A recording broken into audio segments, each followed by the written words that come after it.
Good evening and welcome to the Wildcat Sports Network. I'm Donald Tucker, the voice of the Wildcats. It's senior night and we are preparing for the Northside Grizzlies. You're going to want to stick around because we're having a very special show planned for tonight to recognize our outstanding seniors. This is a show you won't want to miss. Stay right there because Wildcat Sports Network starts now.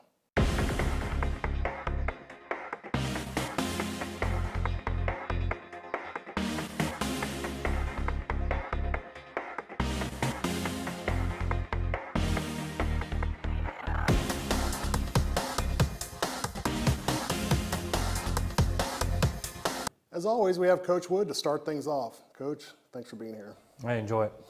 I want to take you back to last Friday night against Southside, 38-0. You know, Southside's usually a really tough team to play at home, especially.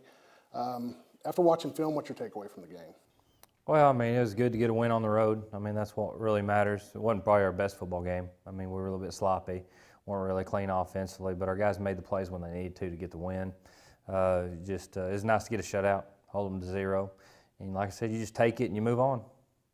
So tonight, I want to bring back tonight, senior night for the Wildcats. Right. What does the senior class mean to the Wildcats football team this year? Well, I mean, it's just there's a multitude of things. One, it's leadership and their work ethic. I mean, they have the desire to be very successful on a Friday night. Also, with 21 of them, they all bought into the roles. I mean, they never put their own egos ahead of the team or what was best for the football team. And so, whatever we would ask them to do, they did it. If it was on during practice and we asked them to go be scout team, if it's something we asked them to do on a Friday night, if it was in limited action on one of our game plans, I mean, this senior class never budged from being successful on a Friday night. So when you get that type of leadership, man, you've got that entire integrity and humility within your senior class, and then they drive the whole boat. And, that junior class and that sophomore class followed their lead. When you got seniors not complaining about things like that, juniors and sophomores don't have a right to complain about things like that. So that speaks volumes for what they did for this program this year. What kind of advice do you have for the seniors after they leave the football program going on to bigger and better things? Well, you tell them focus on the rest of the school year. Don't do anything that takes away from graduation, finishing your academic requirements. Biggest thing we tell them, the doors are always open, that, no matter what you've done or where you go from here, you can always come back to this building, this field. It's your field, it's your facilities. You're the ones that invested all the time and energy in that. And we wish them the best, and we also tell them if they ever need us, we're there for them.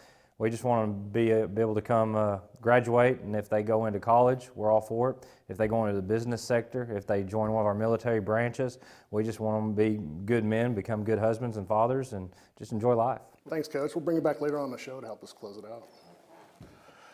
I think we're all really proud of the work the team is doing this year, and right now we're going to take a look from the perspective of the senior class themselves and hear what they have to say. The regular season for football is coming to a close. Playoffs are about to begin, and this year it's a bittersweet road for the seniors. My favorite memory would have to be going up to Tiger Stadium, beating Bentonville, coming back the next week, and beating Fayetteville in our stadium. There's nothing like, going into battle with my brothers and beating those two teams. The success of the Wildcat team has impacted the upperclassmen in numerous ways, and for some it has given them an insight into what it means to be part of a family. They taught me about leadership and responsibility when it comes to showing up for practice and never giving up, never quitting, always got to work hard. And they also showed me what it's like to be a part of a family, a part of a brotherhood, just being a brother, being there for one another when they need it the most. While the book is yet to be closed on this Wildcat football season, the seniors have one final message to the underclassmen. For the juniors and sophomores, you just need to make every moment your best moment. Just try your hardest. It's going to be gone like that. Like, I can remember back in January lifting and running, and now we're here 2 weeks and we'll be done with the regular season. Friday night will be my last game, last regular season home game. It'll be gone like that. So you just need to make every moment the best that you can. We want to congratulate all of the Wildcat football players for their success this year, but especially our senior class for making it memorable. For HBWN, I'm Ashlyn Grace Brothers. We're going to take a quick commercial break to hear from some of our sponsors. But don't go anywhere. When we come back, we'll have Ross Childers on the show. Stay tuned. You're watching the Wildcat Sports Network. We came to Arvest Bank to see what makes it different. It's a community bank that really reaches out to the customers to make them feel special. I feel special every time I come in here. They want to be involved in the community and want to be part of the community. They support our university, our athletic department. They've told us that they could have a fleet of volunteers there to help this year if we needed. I see them at a lot of our Hispanic community events that we do. I can't think of another bank in the city that has such a big community presence as Arvest. Arvest Bank, our customers say it best. This is Jack. And this, I am starving, is Jack's appetite. It's never satisfied. I'm hungry, hungry. Seriously, dude? What? Then Jack's mom started serving Tyson Anytizer snacks. With all white meat and lots of protein, they're the only snacks that make Jack's appetite disappear. Tyson Anytizer snacks. Consider snacking solved. Welcome back. Here with us now is Ross Childers. Ross, welcome to the show. Thank you. Tell us a little bit about how your senior year's going. I feel like I'm having a pretty good year. Our team's doing really well, and I feel like I've improved a lot from last year. I'm having a really good year. Great. You've had some time to this week in practice to look at scout, defense against Northside, some film on Northside. What can we expect to come tonight for the game? They have a really stout defense. They have one of the top linebackers in the state. But I feel like we've been practicing all week, and I feel like we're going to overcome that and lock up this conference championship. So tonight's senior night. So what's your biggest memory, your most memorable memory from your career here at Har-Ber? Probably standing in the middle of Bentonville Field after that win. That was amazing for us. You've obviously had an amazing year so far. It's not over. Hopefully it's far from over. What's your advice you have for some of the juniors and the sophomores coming up to be seniors next year? Win the week. It's you can't be looking for the state championship or the playoffs. You just go win the week. Excellent. Great. Good luck tonight. All right. Thank you. Thanks. We're going to take a quick commercial break, but when we come back, we'll have Coach Helmcamp with us. Don't change the channel. Wildcat Sports Network. We'll be right back. Do you need new tires? Do you want a price match guarantee? Do you want to wait in a newly renovated waiting room? Do you want tire services at any time with no appointment? Then Tire Tracks is the place for you. With our price match guarantee and the largest inventory of new and used tires in the area, we have tires for every budget. Tire Tracks, Northwest Arkansas's largest independent tire dealer. Welcome home to Lindsay Living. From value-packed basic apartments with appliances and washers and dryers to resort-style apartment living on golf courses with fabulous amenities, you'll love where you live and play. Visit lindsaymanagement.com to apply online and see photos, rates, and floor plans for all locations we manage throughout Arkansas and in surrounding states.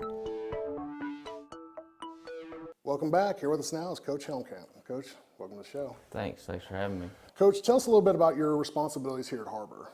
I work with wide receivers, just mainly trying to make sure we're winning one-on-ones, catching the football, tracking with our eyes, and then, being able to block downfield and get through the secondary to the second level blocks. If you could characterize your coaching philosophy in one sentence, what would it be? Play hard, play fast and physical. Great. Tonight's senior night, as you know. What has the senior class meant to Har-Ber football so far this season? Well, I think that they've left a good legacy so far. I mean, the book's not finished on them yet, but they've had to withstand some adversity. They're 3 years here. They're very hard workers.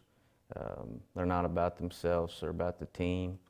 I think they've taught a lot to the juniors and sophomores to try and carry it on and keep things rolling. They're just hard workers, great kids with great character. Right, Coach. Thanks for your time tonight. You bet. Thank you. Let's hear from some of our sponsors, but when we come back, we'll have a returning guest, Jacob Robertson, back on the show. Stay right there. You're watching the Wildcat Sports Network. Hi, I'm Susie Everett with Everett Chevrolet. You've heard me say we have a better way to buy your new Chevy. If you've not been here to find out what that means, I want to invite you to come see us. You'll love the way we do business. And you can shop our great selection of the North American Truck of the Year, the Chevy Silverado, with the best V8 fuel economy of any full-size truck. Family owned, customer friendly, Everett Chevrolet in Springdale. I-49 at Elm Springs Road.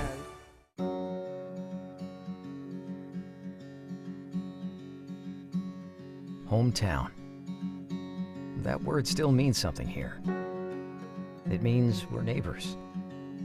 We do the right thing. We care about your family. And you deserve the very best every time you walk in the front door. Har-Ber's. Hometown fresh. Welcome back. Here with us now is Jacob Robertson. Jake, welcome to the show. Thank you.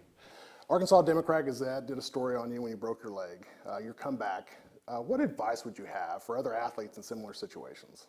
You got to have the right mindset about it. You can't just be down about it the whole time. You got to pick yourself up and work hard to get back to where you were. Great. Jake, you've had this week to prepare for Northside. They're out there warming up right now.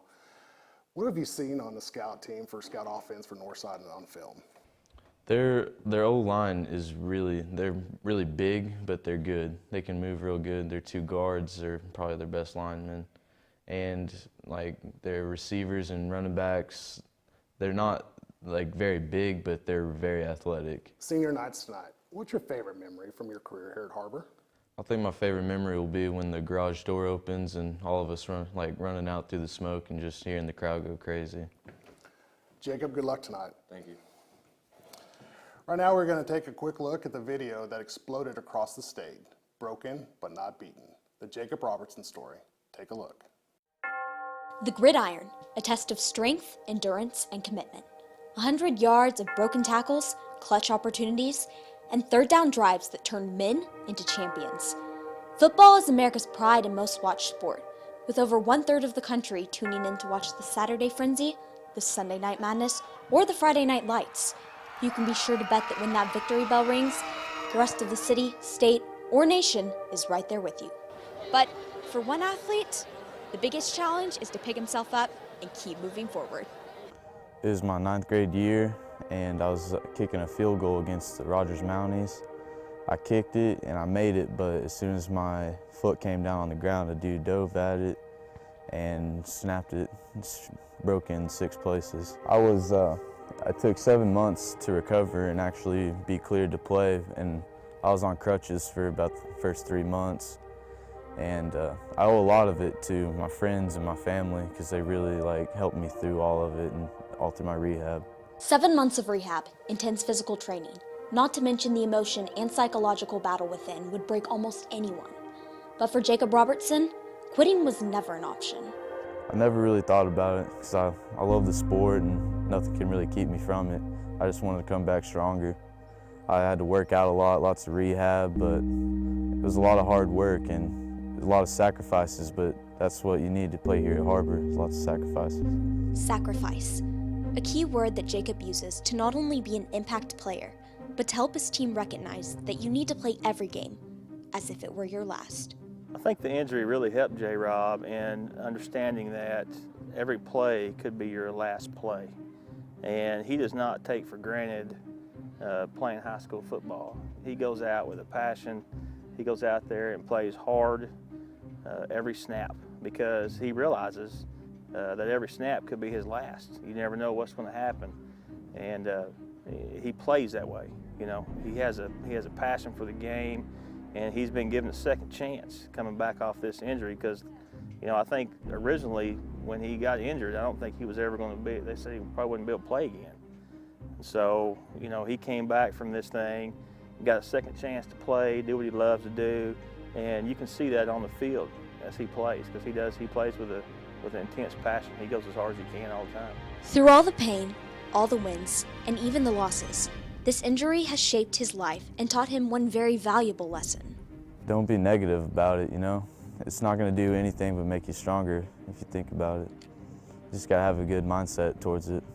You just got to be positive throughout the process. It's a lot of hard work, but I think you can overcome anything if you put your mind to it and if you really want to. Life is full of challenges, disappointments, and sometimes upsets. But the one thing you can never lose is the ability to get up and try again. And for Jacob Robinson, his story has just begun. For WCSN, I'm Ashlyn Grace Brothers. Thanks, Ashlyn. Phenomenal story. We also want to give a shout out to Estris Valdez, Ramey Tyler, and Amber Carnish, who worked to produce that video. One last quick commercial break, but when we come back, we'll have Coach Wood back on the show to talk about Northside. Plus, we are counting down the top plays of the year so far. Stay tuned. You're watching the Wildcat Sports Network. Chevrolet has the longest lasting, most dependable full-size trucks on the road. And at Everett Chevrolet, we think the slogan, "Find New Roads," couldn't be more at home than in beautiful Northwest Arkansas. The 2015 Silverado has the most fuel-efficient gas V8 ever, perfect for those long drives in the country. And for those new roads that are hard to find, Silverado's rugged power will pull you through. Family owned, customer friendly, Everett Chevrolet in Springdale. We came to Arvest Bank to see what makes it different. I'm from the old school, I believe in people talking to people. When they say have a good day, like I think they actually mean it. Yeah, there's a smile every time you come in. I walk in, I feel like a king rather than a pauper. It doesn't matter if you deposit $1 or $1 million.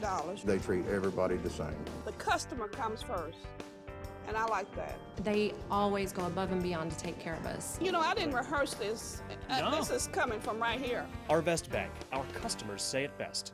Back with us is Coach Wood. Coach, talk to us a little bit about Northside. What can we expect out there tonight? Well, they're a very athletic, talented team. I think they're legitimately one of the top 4 teams in our conference. That's evident within their record, but they're a team that after tonight and then going into the playoffs, they're going to be really tough for someone to deal with. And then one of the biggest reasons starts with their defense. They're very talented defensively. They're aggressive and physical. Saw them in a team camp this summer and went up against them and really had to work to do some things against them. And they got the better of us a number of times as well. Offensively with Frazier at quarterback, he just does a really good job getting the ball to the playmaker. So an athletic team that they're peaking at the right time. They're getting better each week. It's going to be a tough deal tonight. What are the keys tonight? What are the keys we got to scratch off to make sure we get a victory tonight? Well, we can't prevent the big play, against their offense. They're going to throw some jump balls to their talented receivers. We just got to make the plays. Can't give up it. Make them work to get down the field. I think if we're making them work to get down the field, it'll be hard for them to get in the end zone. Offensively, we got to get our running game going. We've got to be able to execute that. Can't let them take that away from us. Be able to continue to be efficient in our passing game. And then special teams and turnovers. You want to win the turnover battle. Coach, thanks for being here. Good luck tonight. Now, we realize the season is far from over, but we here at the Wildcat Sports Network couldn't leave our last conference home game without showing the Wildcats our thanks for such an amazing year. So here they are, the Wildcat Sports Network top plays of the year. It's senior night, and we're counting down the top plays of the year so far. Let's start out at number 20. Har-Ber versus Rogers, and Fuller Chandler connects with Tyler Blackston. Completed, I think that's Blackston up the middle for a completion, and that's a touchdown for the Har-Ber Wildcats. Number 19, Har-Ber taking on the Mounties, and Alejandro Ramirez says, "I've had enough of this game. I'm going to Vegas." Looking to the right, he's got a ton of pressure, and he's going to be dropped for, that's a red-eye flight to Vegas there. Number 18, how could we forget one of our senior leaders, Luke Hannon, but he isn't doing the usual 6-yard express. Instead, Fuller Chandler connects with him for this 61-yard touchdown run. Number 17, David Val makes his debut with this huge sack. It's like being tackled by a Coke machine with legs. Number 16, Luke Hannon is back, and this time bringing a huge play against Fayetteville. For a first down, he's in open field. He's across the 30, he's across the 25, and down at the 22. Number 15. I have a feeling we'll see a lot more from Trey Smith, but check out this punt. And he does get the kickoff. It is not a great, and it's got a great pounce, though. Oh, my goodness. That was incredible. Number 14, the deep pass to D. Wong from Fuller Chandler, and number 17 from Conway says, "Dang, dog, you fast." And it's a touchdown for Har-Ber Wildcats. At number 13, we have Tyler Blackston striking against Fayetteville first with this huge touchdown play. Chandler across the middle. Blackston for a touchdown, Har-Ber Wildcats. Let's take a look at the defense, which has been key for the Wildcats, as Sam Hall rolls away with this sack against the number 1 quarterback in the state. Sam Hall drops him for a 10-yard loss there. Number 11. Let's take a little look at the tip drill from Tyler Blackston to put the Wildcats on the board against Rockhurst. Breaking into the top 10 now, and the 6-yard express is back, but this time dealing out punishment. If only he had a horse. Gonna have enough for a first down. He's keeping, now he's on his horse, down to the 23-yard line. Number 9. Austin Henderson making a big play against Southside as this interception lets him do a little song with that dance. Henderson goes to the right-hand side. He's got a little bit of room.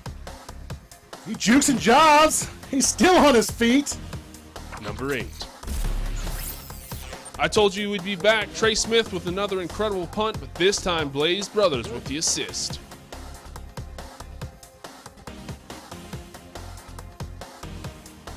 Number 7. Fuller Chandler is back yet again, but this time connecting with Trey Smith, the number 1 receiver for the Wildcats. He's caught it. It's gonna be down to the 1. Trey Smith is pushing. At number 6, who could forget this play against Bentonville as the kickoff gets a little, let's say, out of hand. But don't worry, Brady Patrick is there to help out. The ball's on the ground. Har-Ber picks it up. Oh my goodness. Cracking into the top 5 now with D. Wong as he takes this deep pass, no-look catch. Dara, he's got it completed. Across the 5, down at the 4. Adrian, we did down it! at the 5-yard line. Number 4, Fuller Chandler, feeling the heat in the kitchen, decides to scramble some eggs. He would walk 5,000 miles, but instead runs the length of the field and decides to pass the bacon to D. Wong. He throws it to Dara, who's got enough for a first down. Beautiful, unbelievable scramble. Top 3 plays, and it's getting to be a close call, but who could forget that last second pass to Trey Smith to put them over Fayetteville? Wide open Trey Smith, touchdown Har-Ber Wildcats! What a great play call by Coach Wood and Har-Ber. 6 seconds left to go in the ball game, and the Har-Ber Wildcats go up on the Fayetteville Bulldogs. We are now to the top 2 plays of the year, and this one goes to Fuller Chandler connecting with Luke Hannon as he manhandles this pass away from Fayetteville. It's going to be caught for a touchdown. He literally pulls it out of the Fayetteville's hands. Luke Hannon just pulled that ball out of the defender's hands. That's an unbelievable play. As the clock goes out. And finally, number 1, our favorite play of the year is the blocked field goal attempt against Bentonville. And Peyton Kofer grabs his saddle and looks for his horse. He's returning it. He's gone. He's off to the races. Har-Ber's grabbing He's going to take it. He's going downfield, baby. He's all the way downfield. Here he goes on his horse, grabbing gears. Peyton Kofer, gone. To all the way down, 99 yards, no laundry on the field. Touchdown Wildcats. There you have it. Some absolutely incredible plays. And I'm sure we will have many more in the next few games. But for now, that's all the time we have for tonight. Make sure you tune in next Friday for the final conference game of the year. For Superintendent Dr. Jim Rollins and Athletic Director Wayne Stellick, I'm Donald Tucker. Stay tuned. Up next is Kickoff. We'll see you next time.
Tim Pruitt State Farm Insurance is a proud sponsor of Har-Ber High Athletics. Come or come by 700 North 40th Street, Suite C in Springdale for a quote on all of your insurance needs. Tim Pruitt is driven to save you money. Call him at 751-6227. That's Tim Pruitt Insurance Agency in Springdale. West Termite Pest and Lawn is proud to sponsor Har-Ber Wildcat Athletics. West Termite Pest and Lawn. Services designed with your children and pets in mind.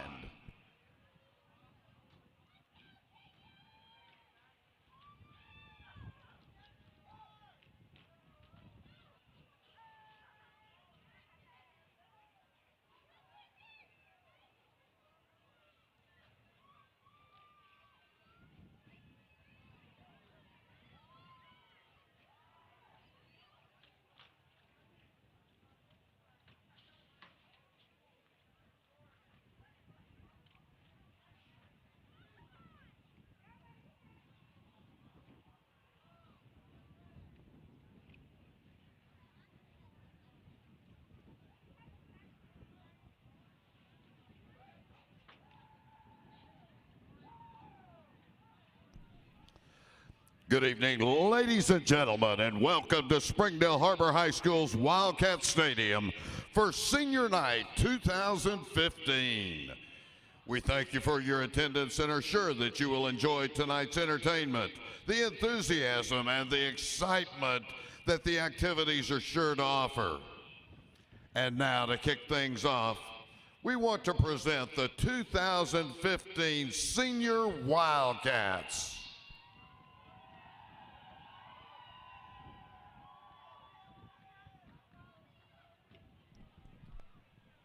Wildcats senior, number 2, Austin Henderson.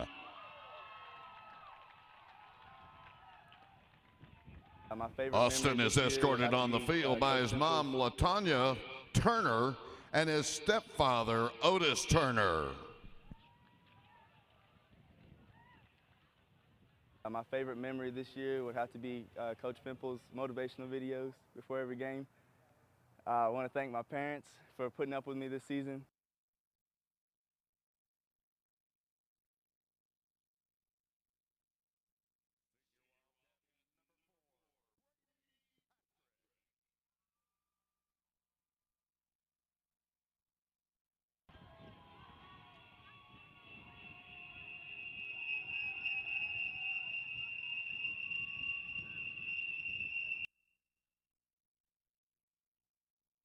My favorite memory at Har-Ber is beating Bentonville and taking the #1 spot.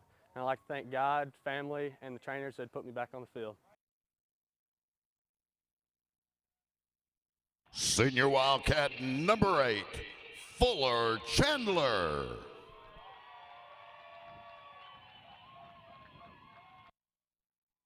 My favorite memory playing for Har-Ber so far was beating Fayetteville on a last-second touchdown.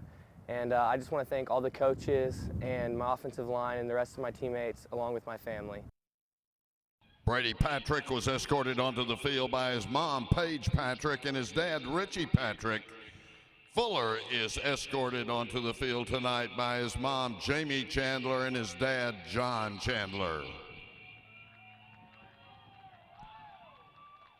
Senior Wildcat number 10, Chase Anderson. My favorite part about being at Har-Ber was definitely just grinding with these guys every day. I'd like to thank my coaching staff, all the players for making this possible, and my family. Chase is escorted onto the field tonight by his mom, Kim Anderson, and his dad, Skip Anderson.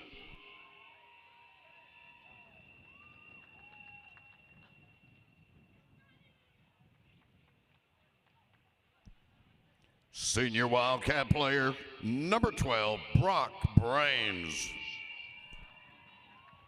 My favorite memory being here at Har-Ber is the cohesion between my teammates. I love them like brothers, and I'd like to thank my coaches for not only making me a better player, but a better man overall, and I would like to thank my mom and dad for supporting me through everything I do.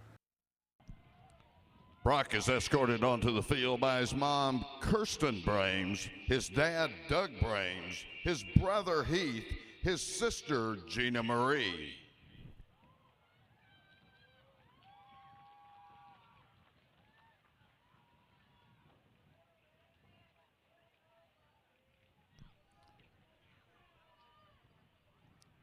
Senior Wildcat number 17, Keegan Anderson.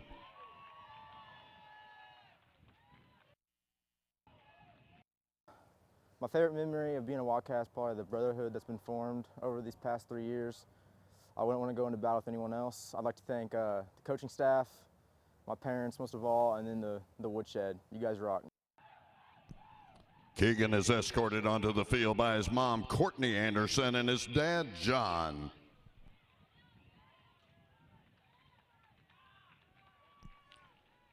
Senior Wildcat player number 19, Tyler Blackston.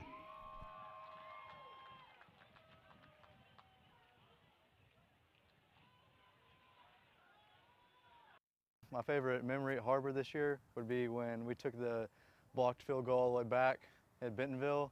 And I'd like to thank all the fans and the people supporting us, and we really couldn't do it without you guys. Tyler is escorted tonight by his mom, Kim Blackston, his dad, Troy Blackston, and Tegan Blackston.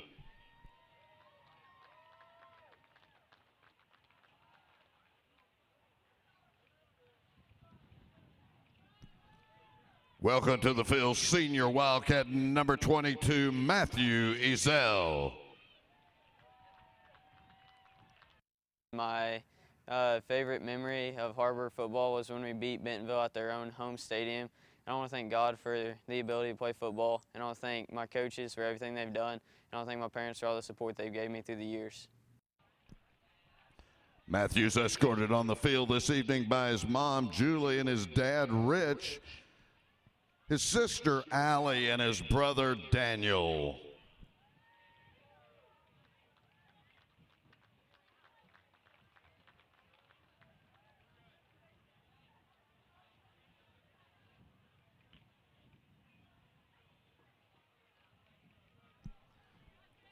Senior Wildcat number 25, Tally Nusselai.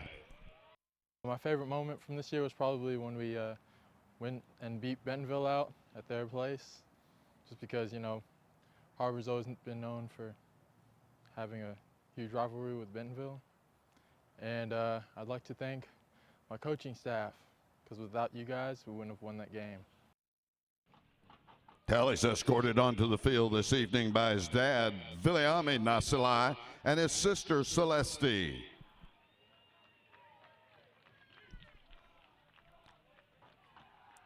Senior Wildcat number 34, Luke Hannon.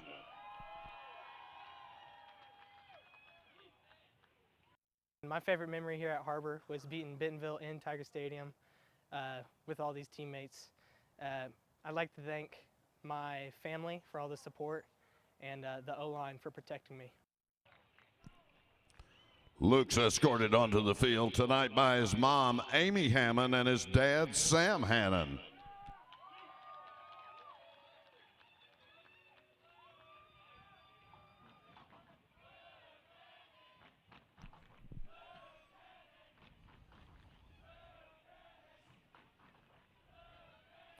Welcome, Senior Wildcat number 36, Ross Washburn.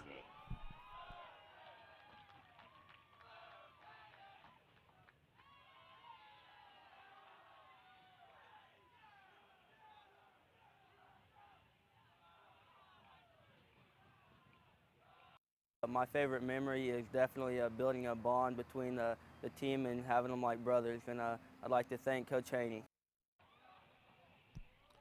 Ross is escorted tonight by his mom, Julie, and his dad, Tim Washburn.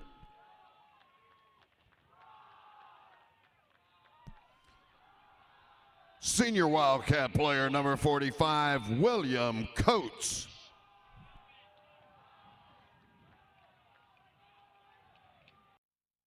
My favorite memory of Har-Ber football is being out there every day with the team and working our best to accomplish the great things that we have. And I would like to thank my parents for always supporting me through the years of my football. And I would like to thank Coach Haney for always being there for me and the rest of the linebackers as we've been getting ready. Williams escorted by his mom and dad, Lisa and Jim Coates.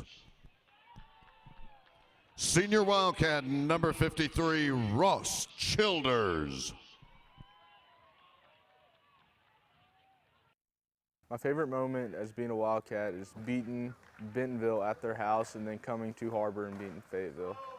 I would like to thank my parents for coming to all my games and supporting me, my coach, Coach Day and Coach Thornton, and the 4 guys that grinded out with me every day. Ross is escorted on the field tonight by his mom, Georgianne Whistle, Larry Williams, Dad Kent Childers, and his stepmom, Stacy Childers.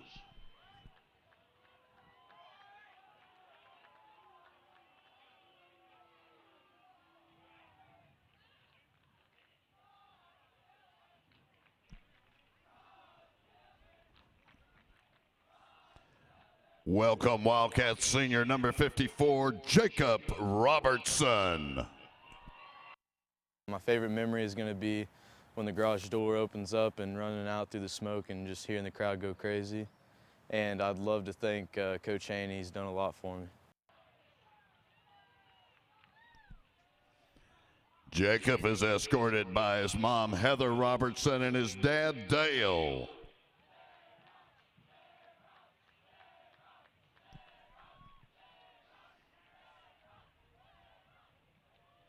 Welcome senior Wildcat number 61, Justin Smith. My favorite memory is when we beat Bentonville at their own stadium. I want to thank my coaches for everything, and I want to thank my parents for everything that they got me through. Justin is escorted onto the field tonight by his mom, Jackie Road Travel, and Gary Epps.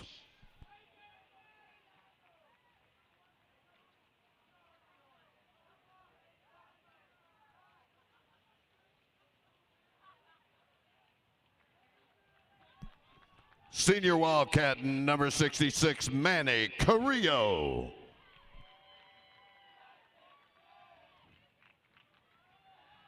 My favorite memory here at Har-Ber has been when we beat Bentonville and Fayetteville. I just got to say that's the best.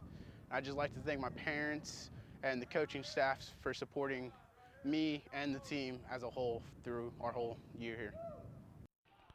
Manny's escorted tonight by his mom and dad, Janet and Miguel Carrillo, and his sister, Raquel.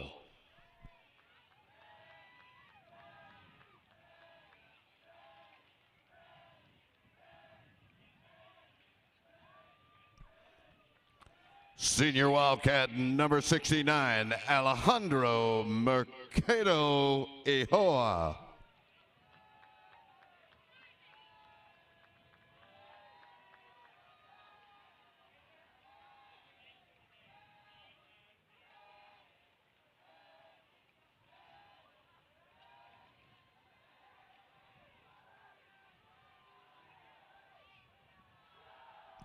Alejandro's escorted on the field tonight by his mom, Camarina, his dad, Ernesto, his sisters, Isela and Selena.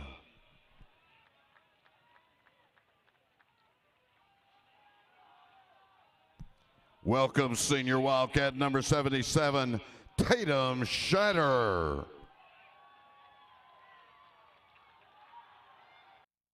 My favorite moment for playing here at Har-Ber has definitely been just the Fellowship of Christian Athletes and being here with my teammates.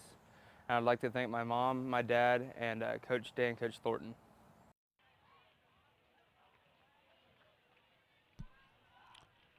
Tatum's escorted on the field tonight by his mom and dad, Dania and Tim Scheider.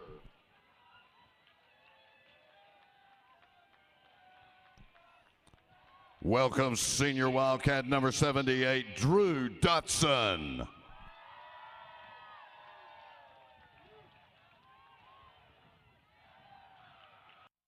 favorite memory of being a Wildcat was definitely beating Fayetteville. There was nothing like knocking off the #1 team and becoming the #1 team in the state and the conference. And so I'd have to thank definitely my parents and my dad, for getting me hooked on football.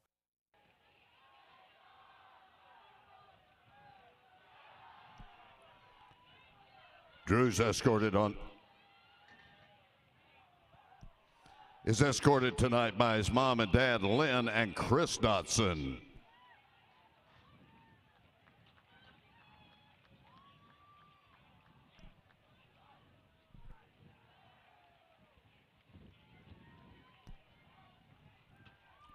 Welcome senior Wildcat number 91, Sam Hall.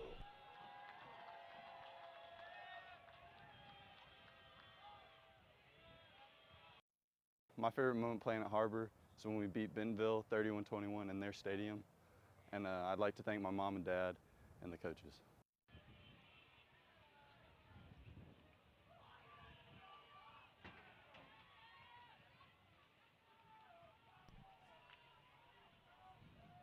Sam's escorted tonight by his mom, Heather, his dad, Jeff, and sister, Libby. Welcome senior Wildcat number 95, David Vowell.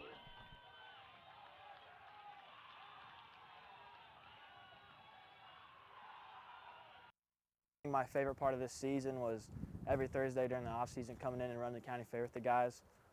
And I'd like to thank my parents for always being there with me when it comes to football. I'd like to thank my coaching staff for pushing us and driving us through the season, and especially Coach Moreland and Taylor for teaching me everything I know about the D-line.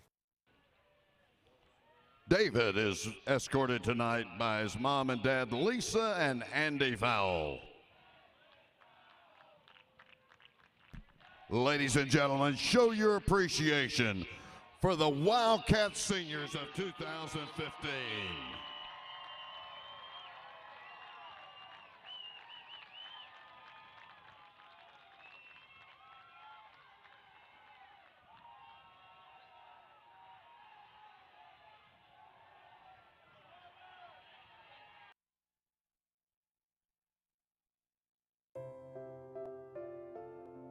The Youth Bridge Bully Buster program is this program that we are pushing through the schools to make increase awareness of bullying in the schools, not just for those who are bullied, but for the bullies. The Youth Bridge Bully Buster program is symbolized in these orange wristbands, and kids can wear them proudly and say that they're going to stand up to bullies, and they're going to seek assistance, they're going to seek help, they're going to talk to parents and their teachers to let them know that either they're being victimized by bullies or their friends are being victimized by bullies. These kids are wanting to go to school to get an education. They want to hang out with their friends, and they want to feel safe when they go to school. And when they're having challenges with their peers, we need to make sure that not only are the kids who are victims of bullying taken care of, but also to try to see what things that the bullies are needing as far as like social skills training or mentoring or any kind of help or understanding as to what's going on with them. Because sometimes it's not that they have an innate meanness to them. And one of the things that we have to do is go in, and sometimes it's a family intervention,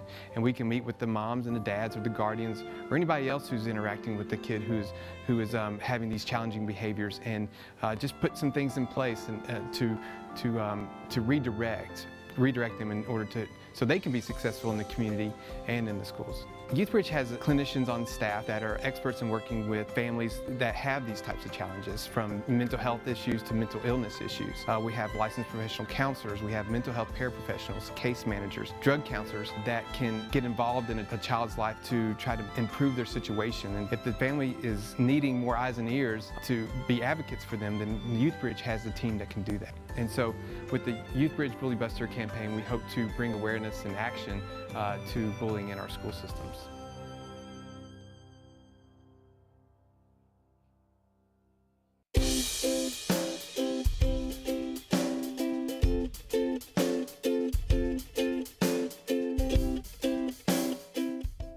I'm Jim McGuire. I'm retired from a career teaching and doing administration at universities, and I've lived here in Springdale for 16 years, and I've been a vendor here at Springdale Farmers Market during all of that time, and I grow a vegetable garden, and I also sell fruit for my neighbor Fred Van Zandt Orchards.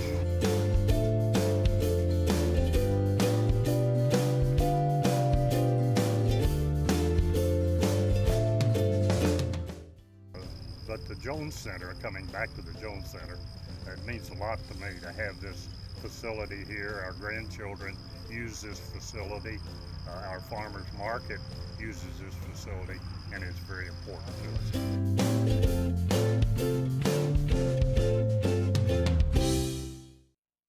This is Jack. And this I am starving! is Jack's appetite. It's never satisfied. I'm hungry, hungry. Seriously, dude? What? Then Jack's mom started serving Tyson Anytizer snacks. With all white meat and lots of protein, they're the only snacks that make Jack's appetite disappear. Tyson Anytizer snacks. Consider snacking solved.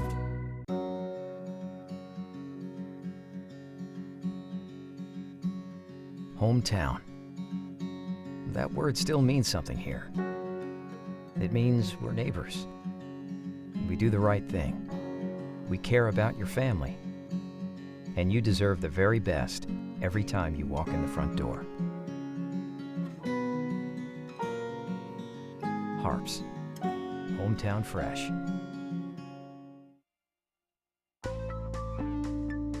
Welcome home to Lindsay Living. From value-packed basic apartments with appliances and washers and dryers to resort-style apartment living on golf courses with fabulous amenities, you'll love where you live and play. Visit lindsaymanagement.com to apply online and see photos, rates, and floor plans for all locations we manage throughout Arkansas and in surrounding states.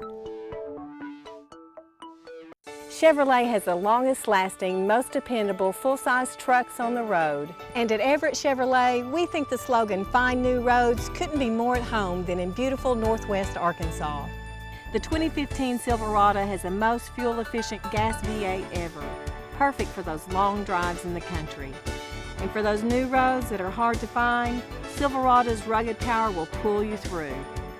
Family-owned, customer-friendly, Everett Chevrolet in Springdale. Welcome, Wildcat Nation. On behalf of Superintendent Dr. Jim Rollins and Athletic Director Wayne Stellick, welcome to tonight's broadcast from Springdale, Arkansas at Har-Ber Wildcat Stadium, where the Har-Ber Wildcats play the Northside Grizzlies for Senior Night 2015. My name is Donald Tucker, your voice of the Wildcats. And my name is Blake Tucker. I will be your color commentator tonight. We are live in a very wet and cold Wildcat Stadium, where the Har-Ber Wildcats will try to create some heat on Friday night. In this 7A matchup, Fort Smith Northside comes to town to try and stifle a 7-game Har-Ber winning streak, knocking off very big teams like Bentonville, Fayetteville, posting a 38-0 shutout of Southside last week, looking to continue that streak and ride some momentum in the playoffs. Senior cheerleader Gracie Bortz. As we wait for the teams Senior cheerleader come on the Dottie field Fry. here, we've got Northside here visiting 4-4 overall, Senior 3-2 in cheerleader conference. Molly They're nationally ranked 1,111. And senior Are there that many football cheerleader teams? Emily Watson. 12th in the state of Arkansas. And compare that to Har-Ber. Har-Ber's first in the state. I think now they've dropped 127th nationally. They're up high as 75th. Statistically here, Northside does not have a great record. I mean, it's not bad compared to Har-Ber's, but this is going to be a physical ball game, Blake. Yeah, absolutely. When you look at a team that has 4 losses on the season, you have to look at who they've lost to. And so in conference, they've lost to Bentonville and Fayetteville, which are you have to kind of give them those games. I mean, the fans that watched Har-Ber play in those games know how tough those teams are. And you look at their last 2, you have Pine Bluff and Greenwood. And so when you look at those teams, they're both undefeated in 6A play, 2 of the top 6A teams. So they've lost to quality football teams. They don't have any Mars on their record where you look back and go, wow, how did they give up that one? So it's going to be a tough game tonight. The Hootens line has Har-Ber at 20. The Democrat Gazette picked them 42-21. So they're expected to win. But the key to this will be not only riding the 7-game momentum of the winning streak that they've created, it's going to be maintaining that and still playing like the record is 0-0. With a win tonight, Har-Ber not only clinches a share of the conference title, but they also clinch a first-round bye in the playoffs and a #1 overall seed for the West. They win both tonight and next week. They clinch an outright share of the 7A West title and also maintain the bye in the first round and the #1 seed. So even though they've basically consolidated themselves at the top of the conference, there's still a lot on the line these next 2 weeks, and they have something to play for. They're going to win that conference championship. They're going to need that extra push. They're going to need that two-game cushion going into the playoffs. So tonight here at Wildcat Stadium is senior night, Blake, and the seniors very important to this team. What kind of an impact has this group of seniors had to the Wildcats in 2015? Oh, it's been huge. When you go back and look at the film, and not only the film, just the stats on paper, the guys that are making a difference this year are the seniors that needed to make a difference. You would expect Luke Hannon, the conference leading rusher from last year, you'd expect him to go back and repeat, and he did that. Fuller Chandler came over from Springdale and has been performing wonderfully. Opening up, throwing way down the field, throwing on target, not throwing a lot of interceptions, keeping the ball with the offense so the defense gets a chance to rest. Got the offensive playmakers. Defense, the same thing. You see, safety like Austin Henderson, 3-year starter. A leader for a very young secondary in the Har-Ber backfield, as in the other free safety, Peyton Kofer and the corners. He's a leader for those guys. And so huge impact for him, not just numbers-wise, but also leadership-wise. And then, of course, looking down at the offensive line, we talk about them last. Maybe we should start talking about them first. They're one of the reasons that Fuller Chandler has had so much time to throw the ball and put up the numbers that he has, and the reason that Luke Hannon's rushing lanes have been so wide open this year, and he's making it 6.6 yards a carry. I mean, he's getting into the second level consistently, and you thank the offensive line for that. You're talking about guys like Manuel Carrillo. You're talking about seniors like Drew Dodson, Ross Childers. These seniors on the offensive line kind of play that same role as Austin Henderson. They're mentoring the guys younger than them, the guys that will take their spot next year, but they're also leading by example. They're going out there and delivering great performances every week that allow this to be one of the top scoring offenses in the 7A. I couldn't agree more. Well, it looks like we are about ready to kick off here. I think we're going to kick it back to commercial to give our sponsors one last chance to toot their horn before we get off to the game. You're watching Wildcat football on the Wildcat Sports Network. Welcome home to Lindsay Living. From value-packed basic apartments with appliances and washers and dryers to resort-style apartment living on golf courses with fabulous amenities, you'll love where you live and play. Visit lindsaymanagement.com to apply online and see photos, rates, and floor plans for all locations we manage throughout Arkansas and in surrounding states.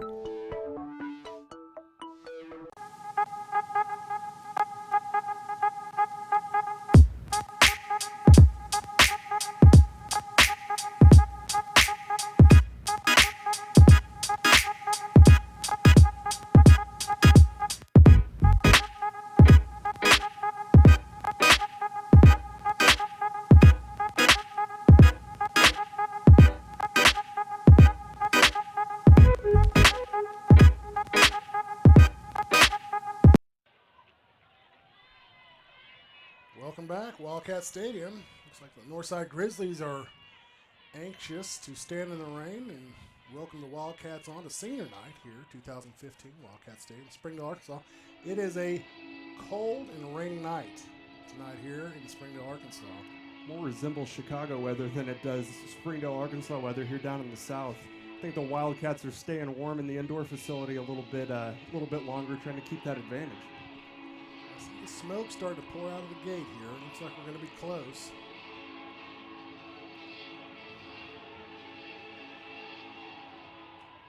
So what can we expect out of Northside tonight, Mike? Well, I think Northside's biggest strength as a team is their defensive guys. Those are their Division I prospects. They have three of them there, and Devontre Hardwick, Keandre Thomas.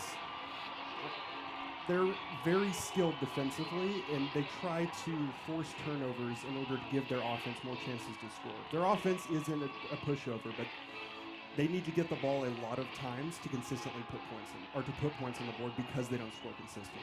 More like, you look at Keandre Thomas, defensive back, an offer from Louisiana Tech, Division I school. He's got a visit scheduled to Minnesota.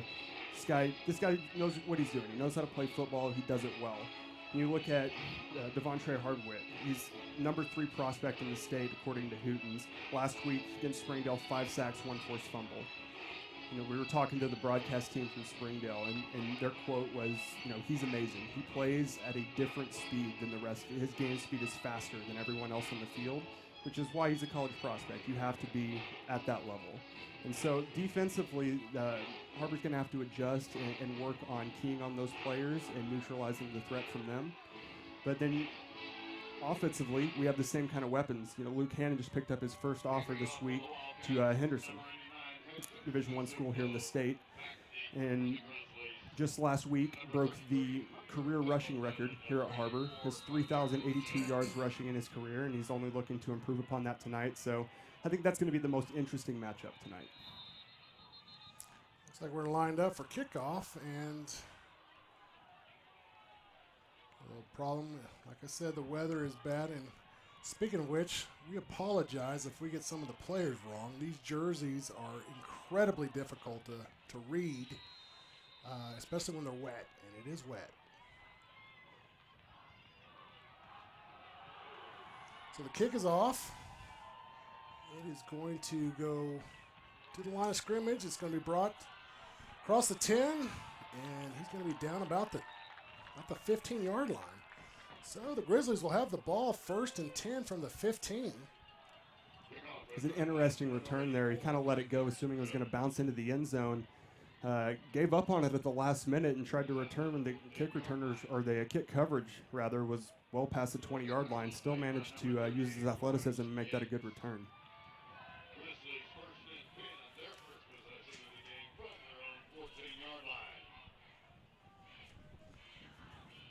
The Grizzlies line up. Line up shotgun, 2 split to the top of your screen. Split in the backfield.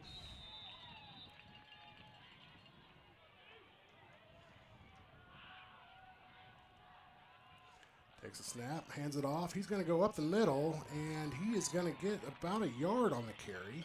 Yeah, and obviously on the defense here, one of the players to watch is Jacob Robertson, leading the team in tackles with 63 tackles, I believe, averaging 7.9 tackles a game. And you saw him there get in at least on an assist. He's going to be a very big factor in neutralizing the rushing threat from this quarterback that does like to break the pocket and run, and also the athleticism of Northside's running back. So back at shotgun again, we have twin split to the bottom of your screen. Going to hand it off. It looks like to Meyer again up the middle. Meyer is he's going to get about 3 yards on the carry. Nice gang tackling there. Able to get in, and the last few guys to the pile tried to strip the ball. I believe that is actually Hunter Pendleton on the carry there.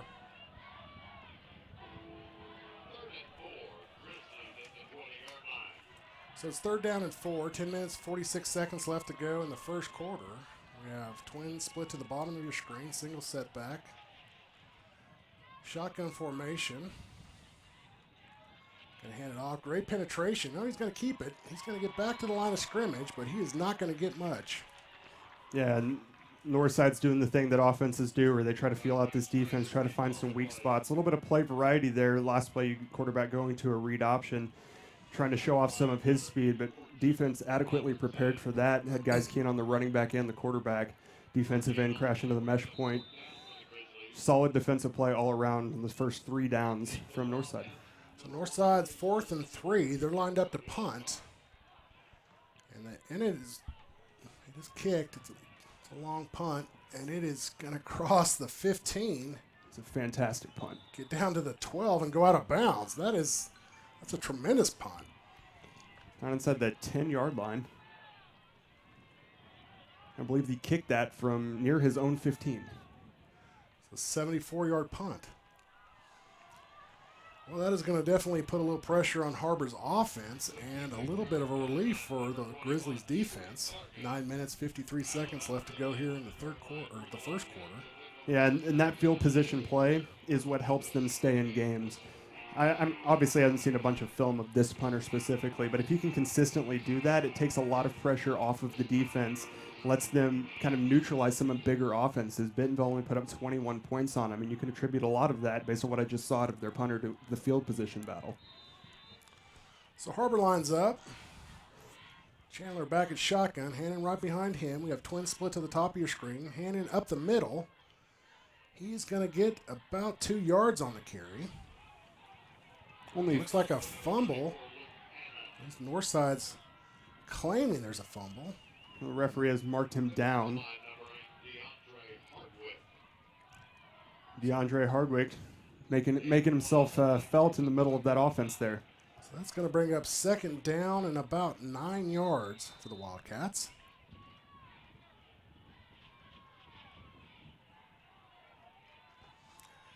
Wildcats line up, twin to the top of your screen. Chandler takes the snap.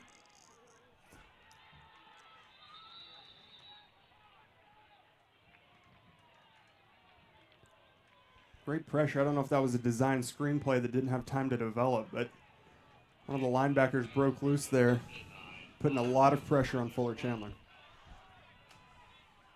So Hardwick showed up tonight to play ball. He's already given penetration to the Har-Ber offense. So it's third down and 9. 9 minutes, 13 seconds to go in the first quarter. Wildcats come to the line of scrimmage. You have one split to the top of the screen. Chandler under center. Drops back, hands it off over the left-hand side, and he looks like he's going to get about 4 yards on the carry. A little bit of misdirection there, but the way it shakes out, it looks like it's going to be 3 and outs for both of these offenses. Defenses came to play tonight. So it's fourth down and 3 for the Wildcats. 8 minutes, 49 seconds on the clock, and the punting unit is on the field for the Wildcats.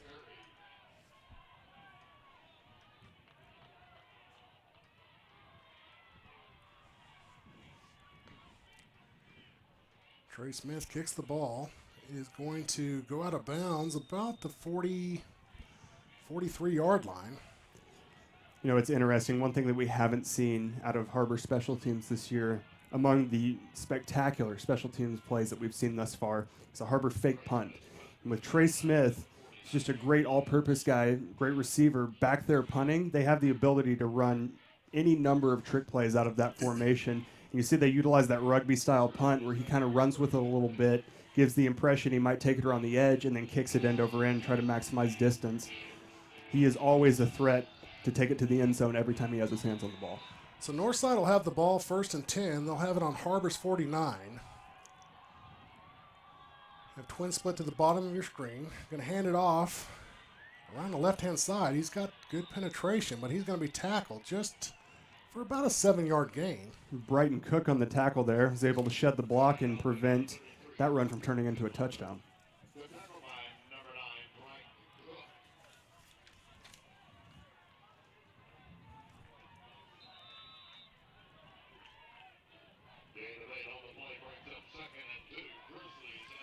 Grizzly come to the line of scrimmage. Twin split to the top of your screen.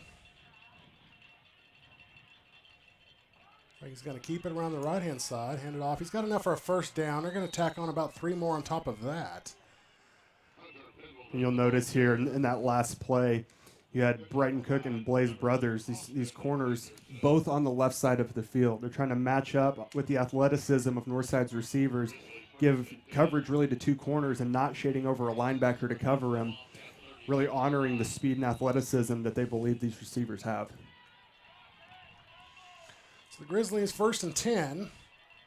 Ball's on the 37-yard line. Looks like we got a flag on the play, maybe a legal procedure on the Grizzlies, so that'll back them up a little bit.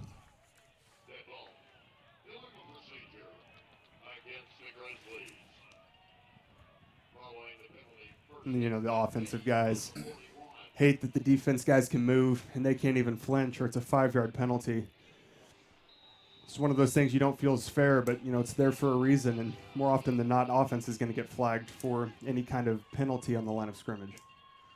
So Frazier back at shotgun, twin split to the top of your screen, gonna fake it off to Pendleton, and Frazier gonna be stopped maybe for about a yard loss. Great penetration from the left side of the line there on Har-Ber. Another thing you'll notice is they're letting the linebacker, that time it was Nasali on the backside, came off the edge untouched. And so if these backs don't get north and south quickly, these linebackers coming off the edge have the speed to track them down if they start dancing around on the backfield. That might be a factor later in the game, something to keep an eye on. The Grizzlies have twin split to the bottom of your screen. They have two setbacks, shotgun formation. Frazier at shotgun. Going to hand it off to Pendleton, and he's going to be dropped for another loss. It looks like about 6 yards. I know I just said the linebackers are coming free on the backside, but that linebacker came free untouched on the play side that time. So they're having a little bit of trouble blocking these outside linebackers. It doesn't look like the tackles have enough mobility to get a chip on them. It's going to bring up 3rd down and 21 with 6 minutes, 48 seconds left to go here in the first quarter at Wildcat Stadium. Terrible down and distance for play calling. Unless you know you're going for it on 4th down, there's really only one thing you're expecting out of this offense, and that's some kind of pass play. Frazier back at shotgun. Pendleton is right next to him. Frazier drops back, looks right, throws deep. The receiver just fell down. Yep, looks like he got tripped up. Incomplete pass. So that's going to bring up 4th down and 21 for the Grizzlies. So far tonight, a little bit of an offensive struggle on both sides. And you got to take into account it's cold and rainy. These guys haven't played in these conditions yet this year, and this is the first time they're kind of adjusting to that kind of gross fall weather, early winter weather. Could be playing a factor with how efficiently these offenses are operating. It's a little bit of a pooch kick. And that is going to go into the end zone for a touchback. So Har-Ber will get the ball 1st and 10 from the 20. There's 6 minutes, 14 seconds left to go in the first quarter. It's going to be interesting to see what Har-Ber draws up here for response to last possession. Yeah, and as always during our change of possession here, we'd like to thank Catering Unlimited and Tire Tracks for providing the equipment to make this broadcast possible. So Har-Ber comes to the line of scrimmage. Chandler back at shotgun. Hands it off to Hannon. Hannon gets about 7 yards on the carry. You know, we've said it before. Hannon's not one of those guys you want to be in front of when he decides he's going to go over you. And a linebacker just learned that lesson the hard way. So 5 minutes, 54 seconds on the clock. It continues to run. It's 2nd down and 3 for the Wildcats. Chandler back at shotgun. Throws a pass. It is completed here in a flat. It's enough for a 1st down. They're going to tack on about 15 yards on top of that. I believe that was Blackston on the reception there, if I can read that number correctly. Another one of those really good all-purpose guys, really good blocker from the slot position, has the ability to get all over the field, run really any kind of route you want, and then when the ball gets there, he's a possession receiver. There's not a lot of guys in this conference that can match up one-on-one with him and come up with the football. Chandler back at shotgun. Hands it off to Hannon. Hannon cuts it up, and he's going to be met at the line of scrimmage. I don't believe he's going to get much. Maybe a yard. This is a different kind of offense Har-Ber's running tonight, I've noticed. A little bit, and I think the thing I first noticed is it's almost like an option handoff, the way he's handing the ball off. He's holding it till the very last minute before he gives, kind of creating a little bit of misdirection in the backfield, trying to give them an advantage with the speed of these linebackers. So Hannon has it up the middle, and he just issued an owie to number 8 for Northside. I'm not sure who number 8 is, but he just got introduced to Luke Hannon. That's Demontre Hardwick. Division one prospect, number 3 in the state, and Luke Hannon said, "Hi, I'm Luke Hannon. Nice to meet you." You might want to learn how to tackle a little bit lower next time. 3rd down and 6 for the Wildcats. Chandler scrambles out of the pocket, and he is going to be dropped for a loss of about 6, well, looks like about 10 yards. It's Tyrek Perry on the tackle there. It's a difficult task to track down Fuller Chandler when he is on the loose. Very quick guy, elusive. He just tracked down from behind that time. Goes to show the speed of this Northside defense. So 4th down and 6 for the Wildcats. 4 minutes on the clock here in the first quarter. Still 0-0 here at Wildcat Stadium.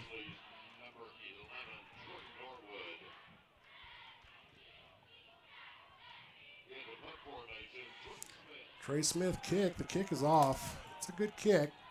And it is going to take a Northside bounce and directly out at the, looks like about the 22-yard line. Nice high kick there. Not usually what you see from Trey Smith. Had plenty of hang time, though, and prevented any kind of return attempt. And chalk that up as another good punt for Trey Smith. If you watched the top 20 video, you saw a couple punts that he had this year that have been, major game changers. Yeah, they really were. So the Grizzlies will have the ball 1st and 10, 3 minutes, 40 seconds to go on the clock. It is still 0-0 here at Wildcat Stadium. It looks like we've got a referee timeout here. And it's interesting. I did not expect the start of the game to go anything like this. There's 3 minutes, 40 seconds left in the first quarter. We're still at 0-0. If you would have told me that before the game, I would have laughed at you. But yet here we are, and the offenses are really struggling, most likely due to the weather. It is. The weather is coming down quite hard. Pendleton on the carry around the right-hand side. He's going to be stopped for about a 2-yard gain.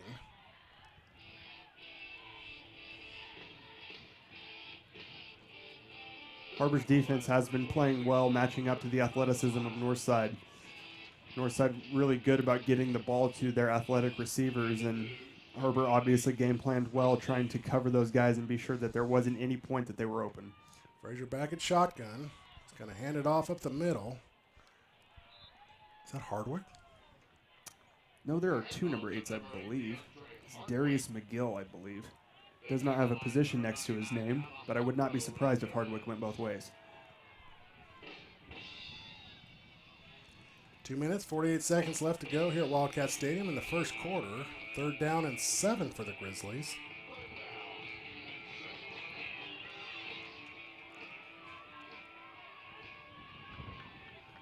You see on top of the corners lined up out there, you got Austin Henderson covering deep over the top.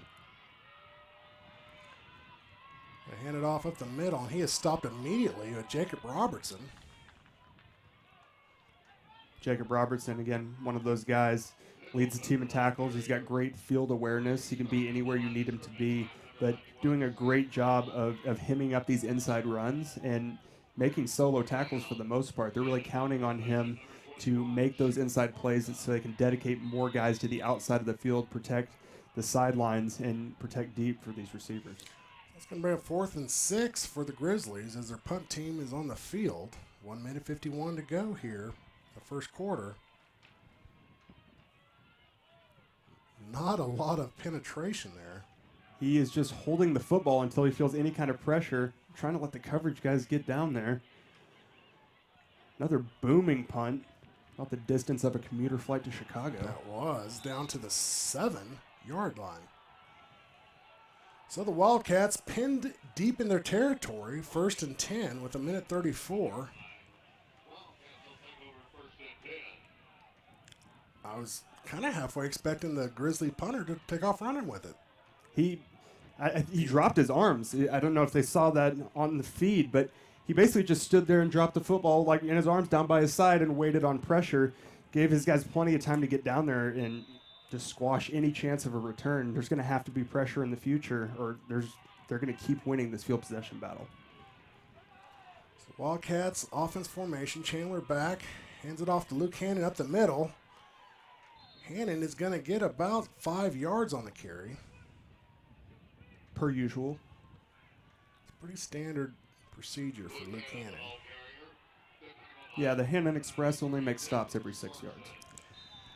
So minute 15 on the clock as it continues to run. 2nd down and 5. Wildcats at the line of scrimmage. Twins split to the top of your screen. Luke Hannon back. He's got the ball. He's going to go up the middle, and he is going to get about 2 yards on that play.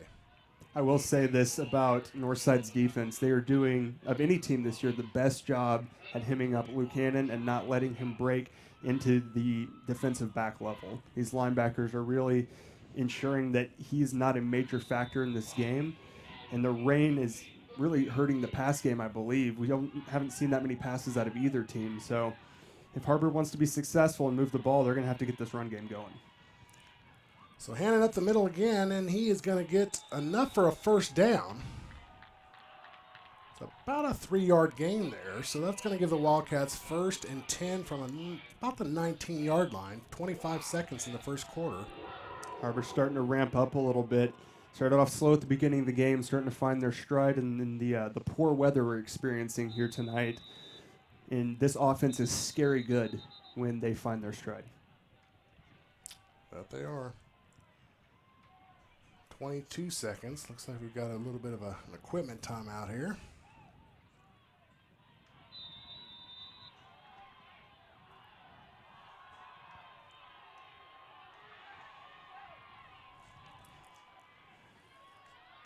Chandler hands it off. Looks like to Trey Smith. And he is not going to get any yardage at all. I believe he was wrapped up in the jersey there, and I think that's what the referee saw. Maybe a good no call there. Spun him around by the lapel of his jersey. Looks like a face mask, but it's really difficult to tell from this distance. And that is going to bring us to the end of the first quarter here at Wildcat Stadium. We are scoreless. That is not what I expected tonight. I did not expect it either.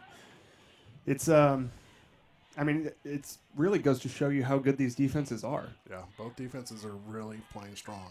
You know, when you talk about the Grizzlies, obviously you talk about their defense because of their Division I prospects that they have on defense. When you talk about Har-Ber, the defense kind of gets lost in the mix because you have high-profile conference-leading players like Lucannon on the offense. But more often than not, it's the defense coming to the rescue and putting the offense in a position to win games, making the touchdowns that they have to score against high-scoring teams like Fayetteville attainable. And so the defense, specifically in that Fayetteville game, did a great job of, what were they averaging? Close to 60 points a game, only allowing around 40. Right. And so putting the offense in a position to win is where the phrase defense wins championships comes from. I was just going to say the same thing. So the Wildcats will have the ball on the 19. It's going to be 2nd down and 10 for the Wildcats.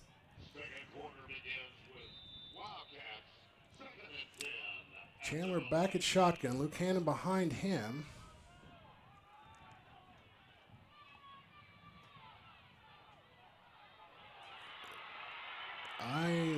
Oh my goodness. It looks like he pitched the ball down to the ground.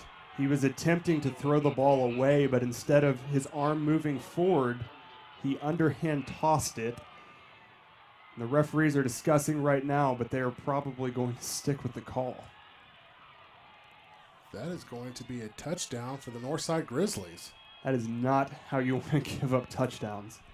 Wow. I've never seen a play like that. Smart move knowing by Chandler knowing he had a receiver in the vicinity trying to get the ball away, but apparently that's not how you do it.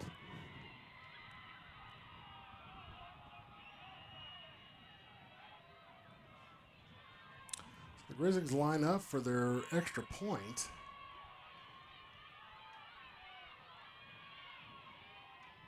The kick is up and the kick is good. So that is going to give the Grizzlies 7. With 11 minutes and 53 seconds to go in the second quarter, the Wildcats trail in tonight's contest. And as you would expect from a primarily defensive game that we've seen so far, defense is the first one to put points on the board. Well, I hope this is not a sign of things to come for tonight.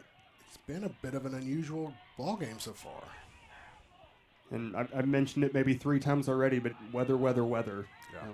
When you're not used to playing in an environment, everything changes. And so it's about adjusting quickly and playing at the same level that you've been playing at all season that we know Har-Ber can play at in their 7-game winning streak.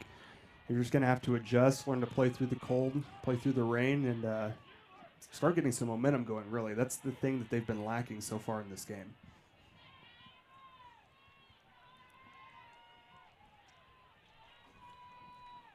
Kicking off for the Grizzlies. Number 21, shooting. Back deep for the Wildcats.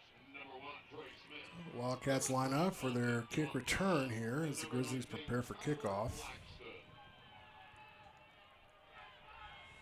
And kick is up. And it's a short kick. This will be returnable. From the 15. Going to get across to about the 24-yard line. So that's going to give the Wildcats 1st and 10 from the 24 with 11 minutes and 49 seconds to go here in the first half. Tyler Blackson on the return there. One sidestep, and Hardwick and another player on the kick return team tackled a ghost. Wildcats take over 1st and 10 from their own 24-yard line. These receivers for Har-Ber have sneaky elusiveness. You don't get to see it very often, but when it does happen, it's outstanding. Chandler under center. Takes the snap. He's going to hand it off to Hannon. Hannon is going to go up the middle, and he is going to get about 4. One thing I've noticed about Luke Hannon is he is a guy that responds well to pressure. In the close games that Har-Ber's needed him to come through, he ups his game commensurate to the amount of pressure he's under. So playing from behind here, you might get to see a different back than we saw when the score was still 0-0.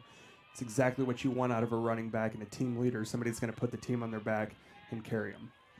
2nd down and 6 for the Wildcats. Chandler back under center again. Fakes the pitch, hands it off. He's got enough for 1st down. He's in open field. I believe that's Blackston. There's Blackston again. Adds some rushing yards to that team-leading receiving total. It's a good little 20. It's like a 25-yard run. Blackston with 582 yards on the season with 20 receptions, averaging 25.1 yards a reception. Chandler back under center. Hands off to Hannon. Hannon up the middle. He's got enough room for, he's got a 1st down.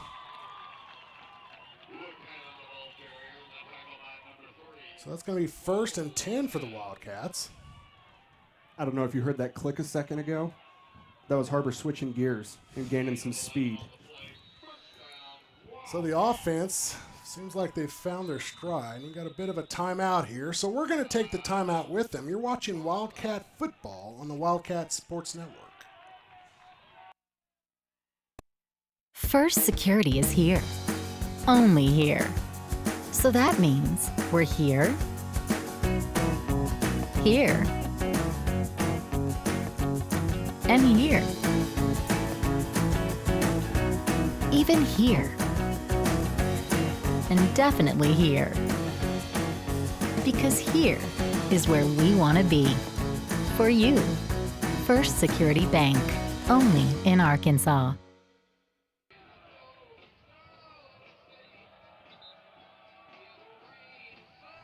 Welcome back here to Wildcat Stadium. 11 minutes, 51 seconds to go here in the half, the first half. Har-Ber has the ball 1st and 10. The ball's on the 38-yard line. Just before the timeout, Har-Ber finding some momentum. Hannon finding some rushing room. Blackson finding some rushing room. Some good play calls and one missed tackle, and these guys are off to the races. Chandler under center. Hands it off to Hannon. Hannon up the middle. He's got enough for a 1st down. He's going to shake and bake. He's in open field. He's rolling people. Luke Hannon breaking 3 tackles from the same defensive player on one run. Somebody who clearly laced up their cleats before the game.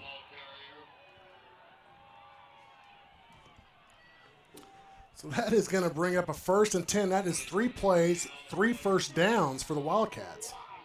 Like I mentioned earlier, when this offense finds their rhythm, they are scary good. Ball is just inside the 20. Hands off to Hannon up the middle. Hannon, he's going to get about 7 yards. If you'll recall what I said right before this drive, Hannon, one of those guys that responds well to pressure. This drive, turning it on. And it's going to bring up second down, and it looks like he got a little bit of a shy spot, so it's going to be second down and 4.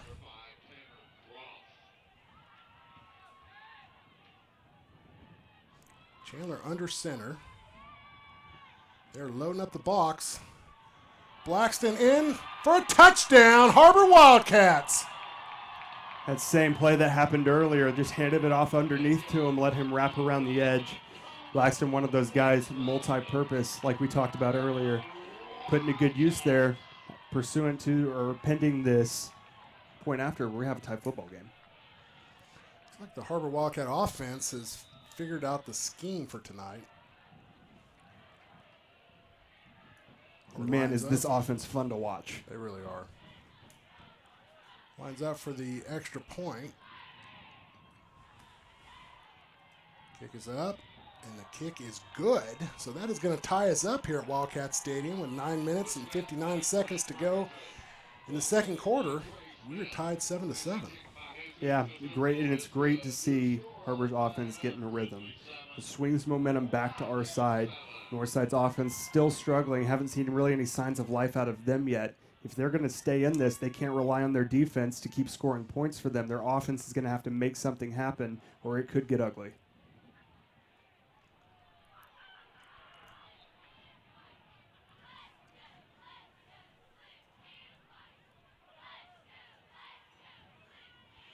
Offense obviously played well last week against Southside. 38-0. Yes, defense was the big one, though, pitching the shutout for nearly the first time in 3 years, I believe.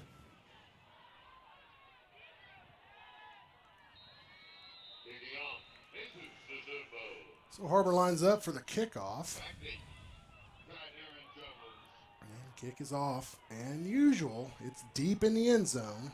So that is going to come out to the 20 for a touchback. Give the Grizzlies 1st and 10 from the 20.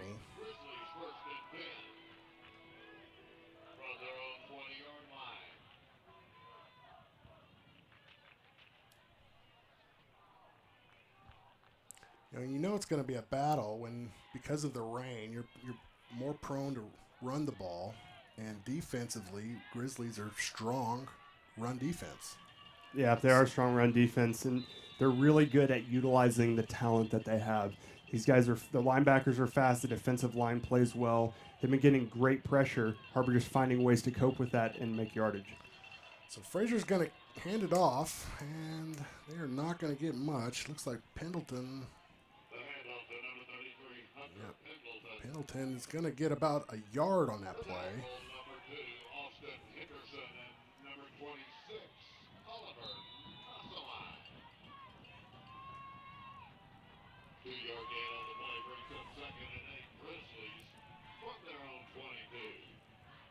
And how impressive has this defense looked tonight?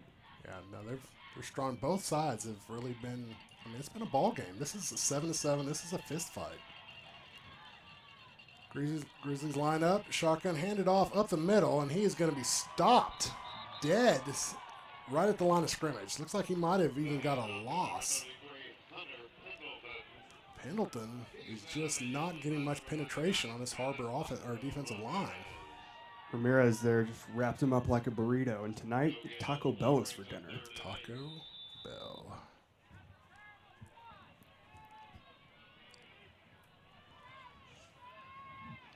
Now I'm craving Taco Bell. 3rd down and 8 for the Grizzlies. Looks like we have a sideline warning on the Grizzlies. There's enough bleacher space on that side of the field that they could utilize some of that to sit on. Yes, there are. 8 minutes, 41 seconds to go here. Frazier back at shotgun. He's going to drop back for a pass. It is intercepted. Blaze Brothers taking it the other way. Cross field. There's some longer on the field. He's going to score. Touchdown, Har-Ber Wildcats. And we got another penalty on the flag. Looks like celebration. I don't believe it was celebration. There's a Har-Ber player clapping after the flag was thrown. There's 2 penalties on the field. I believe one of them was before the interception.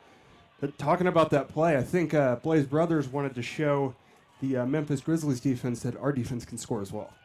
Memphis Grizzlies. I'm sorry. This isn't basketball. The Fort Smith Grizzlies. I'll get it right. The rain is heavy here.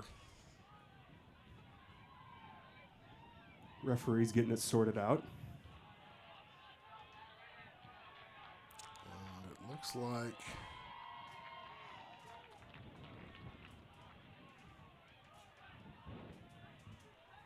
well, you're conferring with the coach here. Both coaches.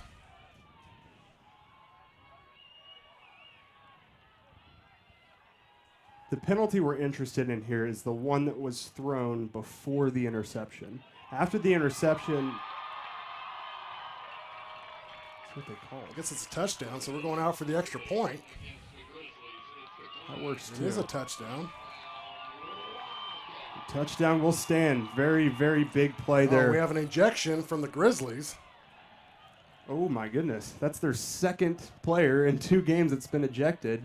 The defensive tackle for them ejected last week for a late hit. I'm not sure who that was that got ejected.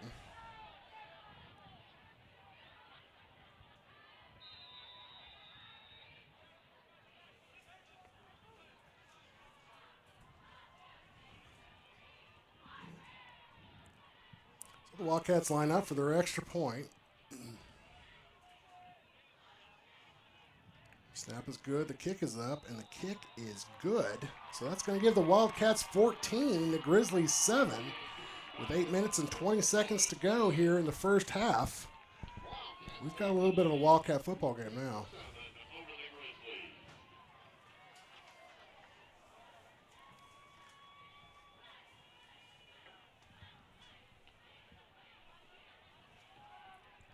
Looks like the rain's let up a little bit here in Springdale, Arkansas.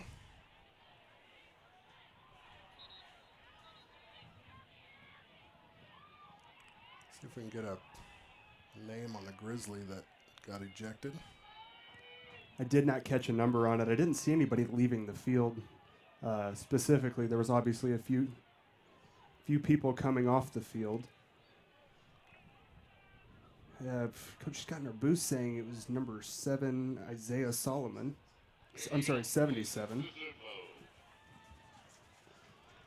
Number 77. Deep in the roster. William Clements. So the Wildcats will be kicking off from the Grizzlies' 45-yard line.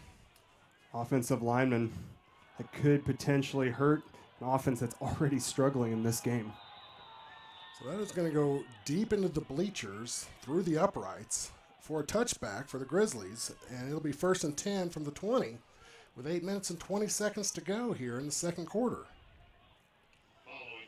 Har-Ber's offense found their groove, and Har-Ber's defense is only getting better, which is bad news for the Grizzly defense.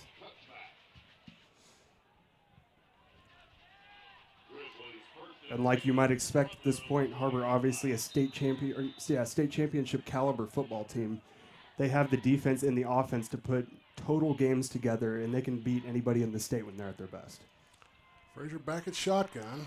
He's going to fake a handoff, keep it up the middle, but he's going to be stopped immediately. He looks like he's got about a 2-yard, maybe even a 3-yard loss. That is going to bring up 2nd down and 12 for the Grizzlies. It's another very boring, for lack of a better term, drive out of the Grizzlies' offense.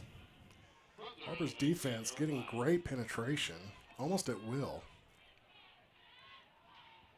Look very comfortable with their scheme, how they've drawn up to defend against the plays the Grizzlies bring. They're doing it to perfection thus far.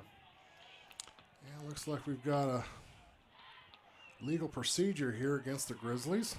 And that doesn't help. Just to add insult to injury. I guess it's offsides here, so we're going to back up a little bit more. Guy on the sideline working the box is getting his workout tonight. Yes. Second down and 17 for the Grizzlies as they get dangerously close to the goal line. Frazier back at shotgun. He's going to hand off up the middle, but there is nothing going on there.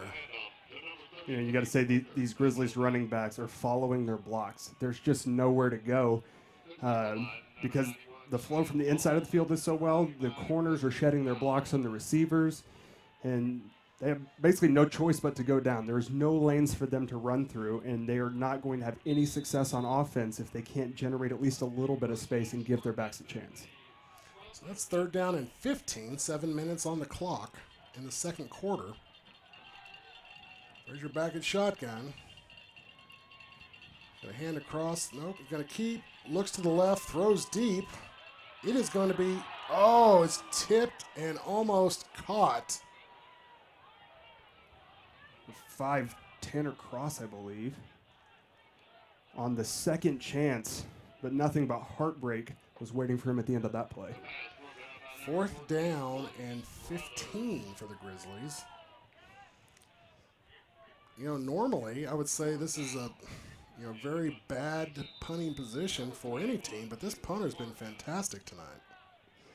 Yeah, I mean, he's kept Northside out of any jams that they could get in. Har-Ber offense just too good for it to make a difference. That is a 50-yard punt, and Trey Smith is going to be tackled for about a 6-yard advance. So Wildcats will have the ball first and 10 from the 44 with about 6 minutes and 38 seconds left to go on the clock.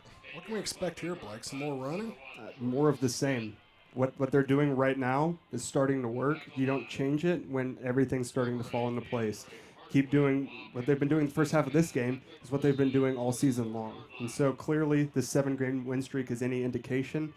They're going to stick with that. Chandler back under shotgun. I formation. Trey Smith to the top of your screen. Luke Cannon has the ball up the middle. He's going to get about 5 yards on the carry.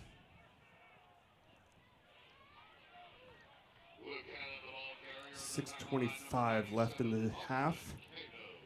And Luke Hannon still running the ball strong as ever.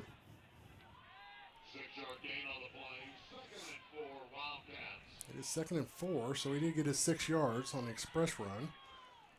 Chandler under center, I formation. Hannon up the middle again. He's in open field. He's about 20 yards there, so he's going to get down to the 20. And the Grizzlies will call a timeout here. Try to talk over what's going wrong. The first timeout didn't work for them. Maybe the second timeout will be the ticket. There's no talking. They're just trying to break momentum. Apparently there was not a timeout. First and 10 from the 21. 5:54 on the clock. It continues to run. Har-Ber's lined up. Chandler under center. Hands it off to Hannon. Hannon up the middle. And he's going to get about 4 yards there. See the size of the gap. The offensive line opened it up for him. There's a 5-yard, just wide open space for him to run. He could have cut anywhere he wanted in that. And that's over their D1 prospect, Hardwick, playing left defensive tackle. Yeah, the Northside defensive tackle, like we said, ejected last week. Move Hardwick down there, try to make a difference. He's clearly not used to playing one-on-one with offensive line. So Hannon up the middle. He's going to get about 2 yards on that play.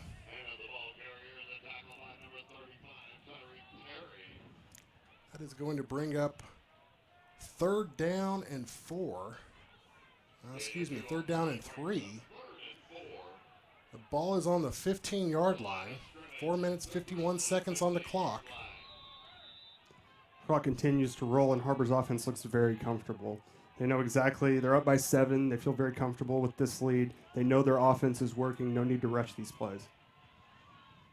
Fakes the handoff to Hannon, throws to Trey Smith, and it's going to be incomplete, but there is a flag on the play. The rain a factor once again on that catch. Ball slipped right through his hands. 2 flags on the play in the same area of the field, and some very upset Northside defenders. I believe they'll step this one off as a pass interference and an automatic first down.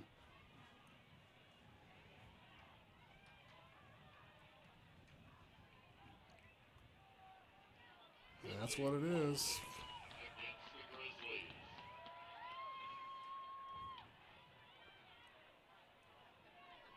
It'll be 1st and 10 for the Wildcats. That's actually going to go down to the 4-yard line, I believe. Har-Ber's offense writes a check to the defense for the yards they just received. Actually, let's see here. It's about to the 7-yard line.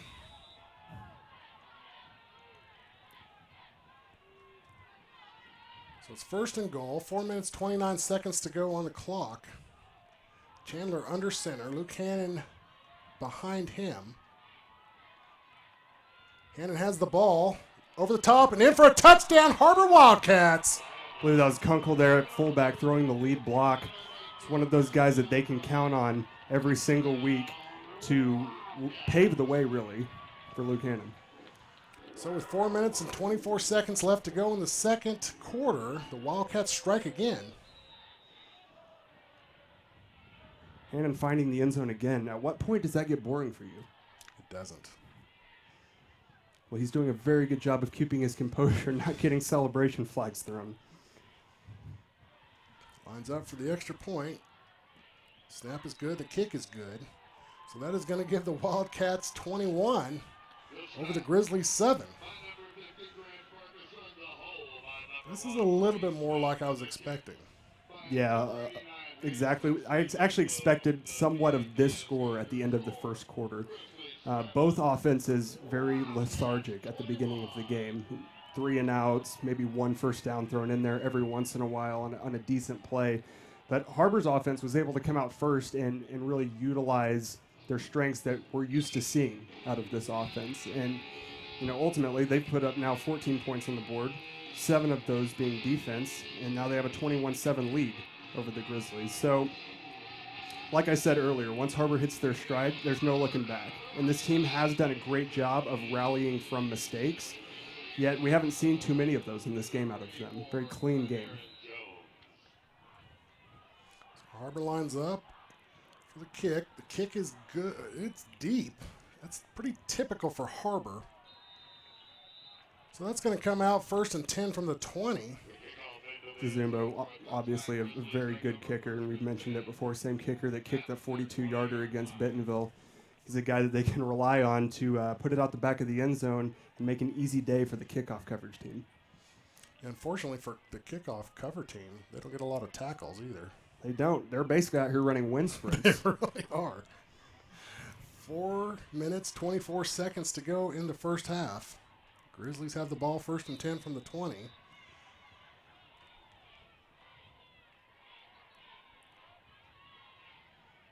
Frazier back at shotgun. He's going to hand it off. And there is nowhere to go. More of the same for the Grizzly offense. Handoff and tackle almost immediately. So Val on the tackle there. Pendleton is really just having a hard day today running the ball for the Grizzlies.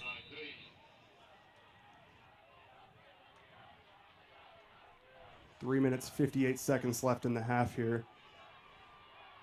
Still rain coming down. Yeah, it is coming down. 2nd down and 11 for the Grizzlies. Seems to be how it works. They're going the other direction. Looks like we're going to call a timeout. So we're going to take the timeout with them. You're watching Wildcat football on the Wildcat Sports Network.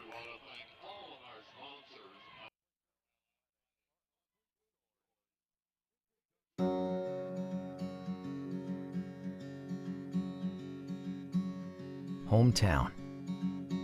That word still means something here. It means we're neighbors. We do the right thing. We care about your family. And you deserve the very best every time you walk in the front door. Harps. Hometown fresh. Welcome back to Wildcat Stadium. Har-Ber Wildcats 21, the Northside Grizzlies 7. 3 minutes, 44 seconds to go in the second quarter. The Grizzlies have the ball, 2nd down and 11. Frazier back at shotgun. Going to be a pitch to the right-hand side, and he is He just got introduced to Har-Ber defense. Welcome to the front side of my shoulder pad, ball carrier. That one's free. We charge for the next one.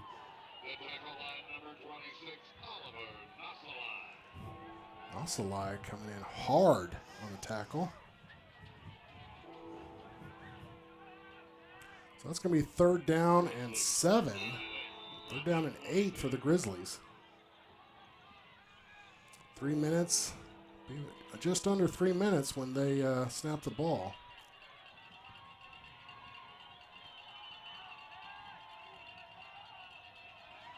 Frazier back at shotgun. Drops back. Looks for the screen. Intercepted! Are you kidding me? Touchdown, Har-Ber Wildcats!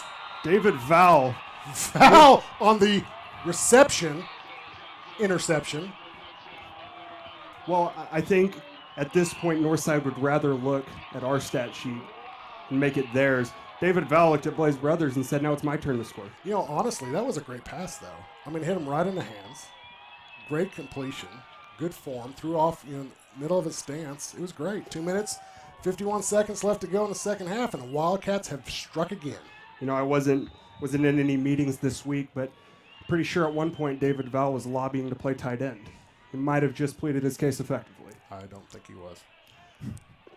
Extra point lines up. Snap is good. The kick is up, and the kick is good. That is going to give the Wildcats 28, and they are basically scoring at will here. Yeah, the wheels starting to come off here, rather, for the non-basketball Fort Smith Grizzlies. The non-basketball Grizzlies. I keep feeling like I'm going to say Memphis if I don't say non-basketball. What's all the barbecue you had tonight? Yeah, it's true. It's nap time. It is nap time. So 2 minutes and 51 seconds to go here in the half, and the Grizzlies need to do something quick if they're going to stay in this ball game because the Har-Ber Wildcats have got all the momentum. You know, at this point, if you are the Grizzlies and you're down 21 points, there has to be you have to change something, obviously. What they're doing isn't working, and these guys are kind of deflated. They're down 21 points in the first half. And when they go to the sideline, you got to look at your teammates and be like, hey, step it up. We got to do something here. We need to, get some life back in us because, like I said earlier, the wheels are coming off. Well, they have changed. Now they're starting to throw the ball. They're just throwing it to the wrong team. He might have actually completed more passes to Har-Ber defenders than Grizzly receivers. Well, they're better receivers. So the kick is up, and as usual, it's going to be deep in the end zone. And you can almost hear the kick return team take a sigh of anger because they don't get to tackle anybody.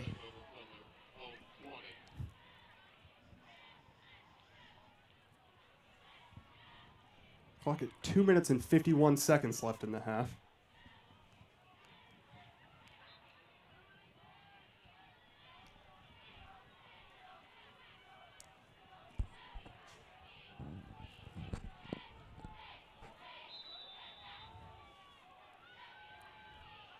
First and 10 for the Grizzlies on the 20. They got 2 minutes and 51 seconds to do something here. And hand it off, but he is met by 9 of the Wildcat defenders.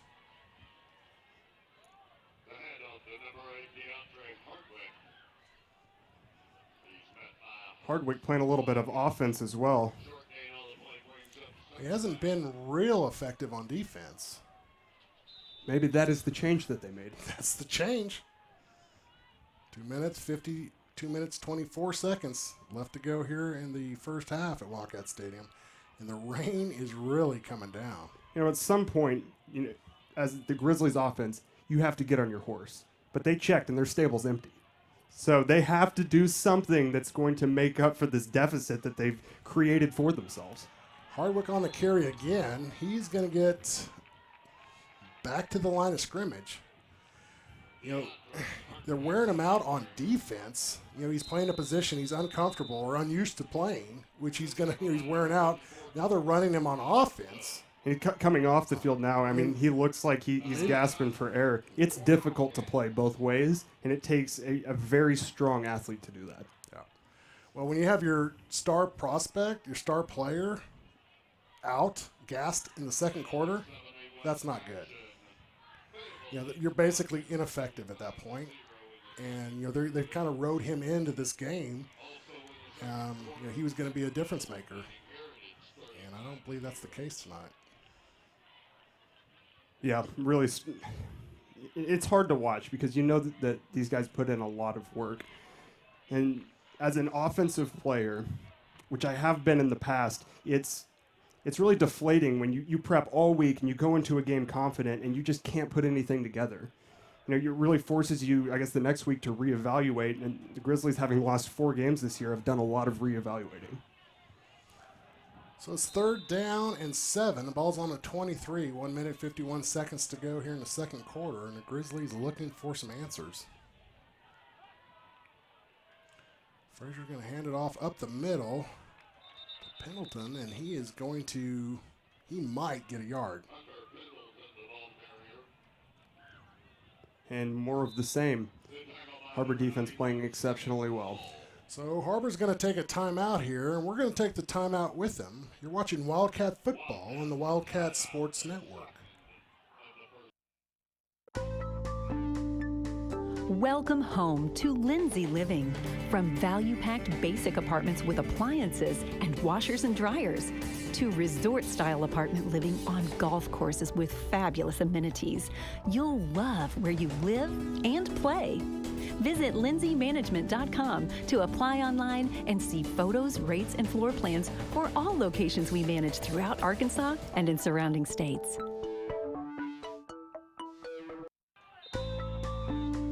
Welcome back, Wildcat Stadium. Grizzlies back to punt, 4th down and 5. And the kick is up. Henderson delivering the pressure off the edge. And that is going to be downed at the 35-yard line. So with 1:37 on the clock in the first half, the Wildcats will have the ball 1st and 10. Is that enough time for another score before halftime, Blake? First of all, for this offense, nothing is impossible. We've seen them stretch drives to protect leads. We've seen them, Fuller Chandler throw beautiful 50-yard passes down the field on the money. They can score from literally anywhere on the field. I think now what they will try to do is run the clock all the way down into halftime while still coming off on this drive with points. So Chandler under center. Luke Hannon, the single setback. Hannon up the middle. He's got about 6 yards on Hannon Express. Luke Hannon came into this game with over 1,200 rushing yards. By far the conference leader. He had over 125 yards at the end of the first quarter, I believe, just extending that lead. And this is a guy that's not content to just win the rushing title. He's going to keep going until he breaks records. And then he's going to keep going some more. Chandler under center, 2nd down and 4. I formation for the Wildcats. Fakes the handoff. Chandler drops back. Has Blackston deep.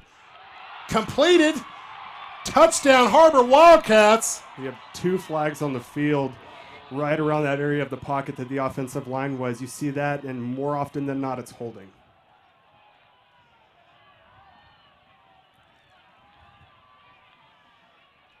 So that is going to go against Har-Ber. So that is going to bring them back. 56 seconds to go on the clock. That'll make it a 2nd and 20? Or 1st and 20, I believe.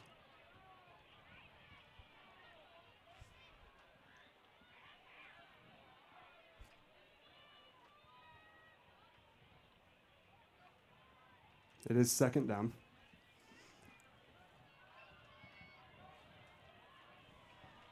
So it is 2nd down and 19 for the Wildcats.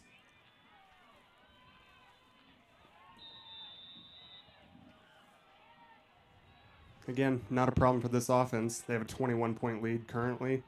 With only 56 seconds left in the half. They feel no pressure. Hannon up the middle, and he is met immediately by Hardwick. And he is going to not have any yardage there. That's going to be third down. Matter of fact, he's going to lose a yard. So it'll be third down and 20. It is not often that you see Luke Hannon go down for a loss. He's one of those guys that you can usually count on to get at least 3 yards a carry, always falling forward. Just a great form tackle by the defensive lineman from Northside there. Grizzly's going to take a timeout. We're going to take a quick timeout with him. You're watching Wildcat football on the Wildcat Sports Network.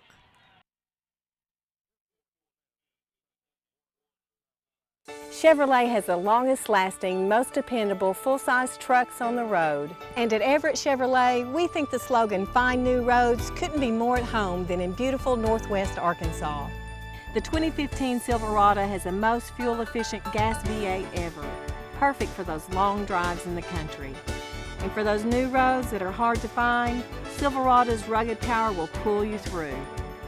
Family owned, customer friendly, Everett Chevrolet in Springdale. Welcome back. Har-Ber Wildcat Stadium, beautiful, wet, cold Springdale, Arkansas. 30 seconds left to go in the half. Har-Ber has the ball. It's third down and 20, which is an unusual situation for the Wildcats. And only 30 seconds left on the clock here. Just don't throw a pick six. Let me give it to Blackston across the inside there, and he's going to get about 2 yards. Really, Grizzlies have no timeouts left, so they have no ability to stop the clock. That'll take us into halftime. So at the end of the first half here at Wildcat Stadium, the Wildcats 28, the Northside Grizzlies 7. We'll be back after halftime. You're watching Wildcat football on the Wildcat Sports Network.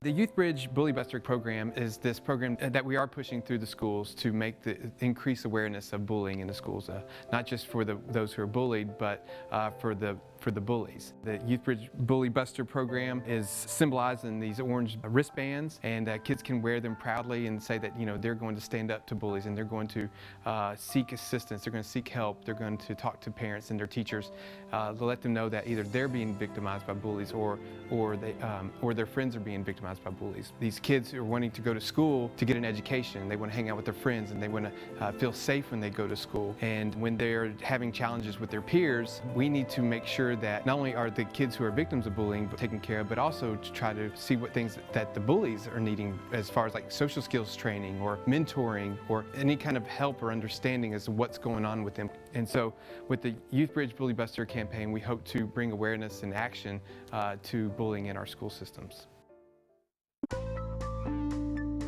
Welcome home to Lindsay Living. From value-packed basic apartments with appliances and washers and dryers to resort-style apartment living on golf courses with fabulous amenities, you'll love where you live and play.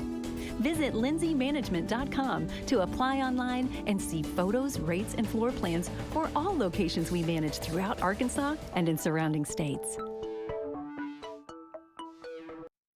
This is Jack. And this I am starving! is Jack's appetite. It's never satisfied.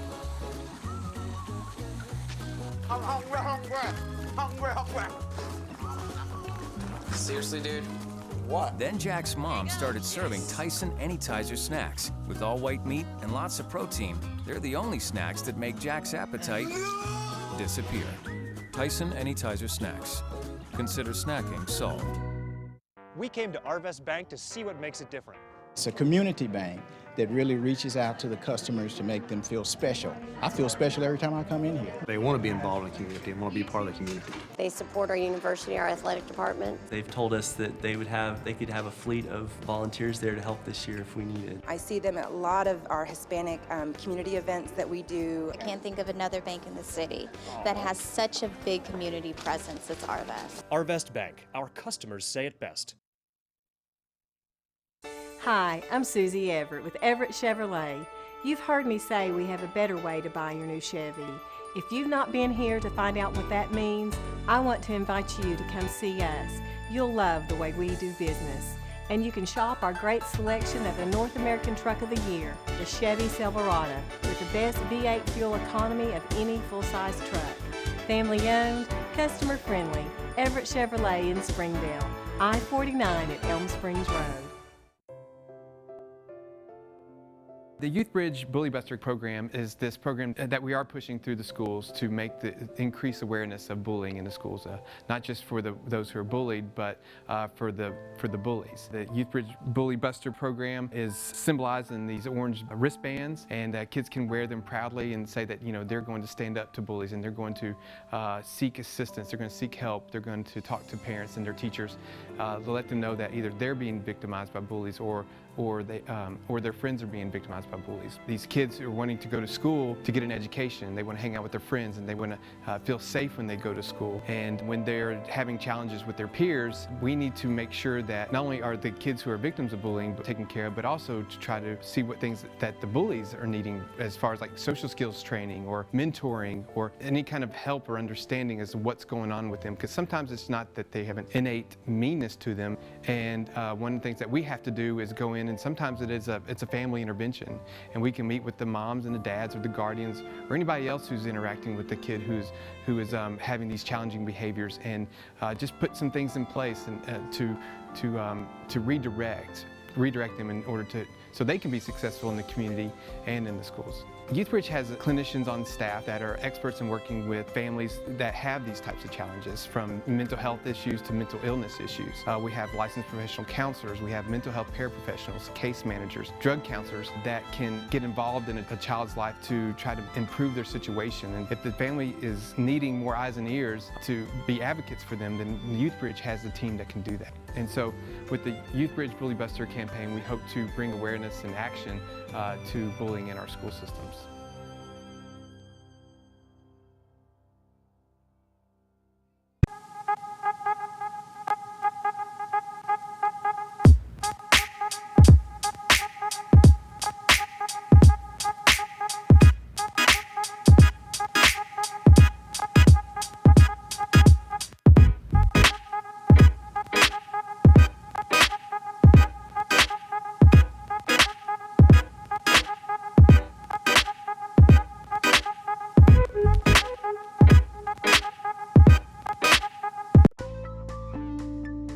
Welcome home to Lindsay Living.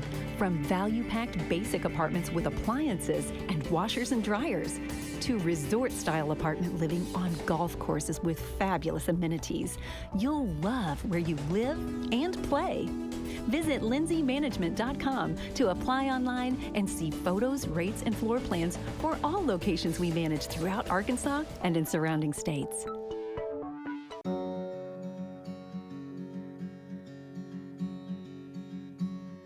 Hometown.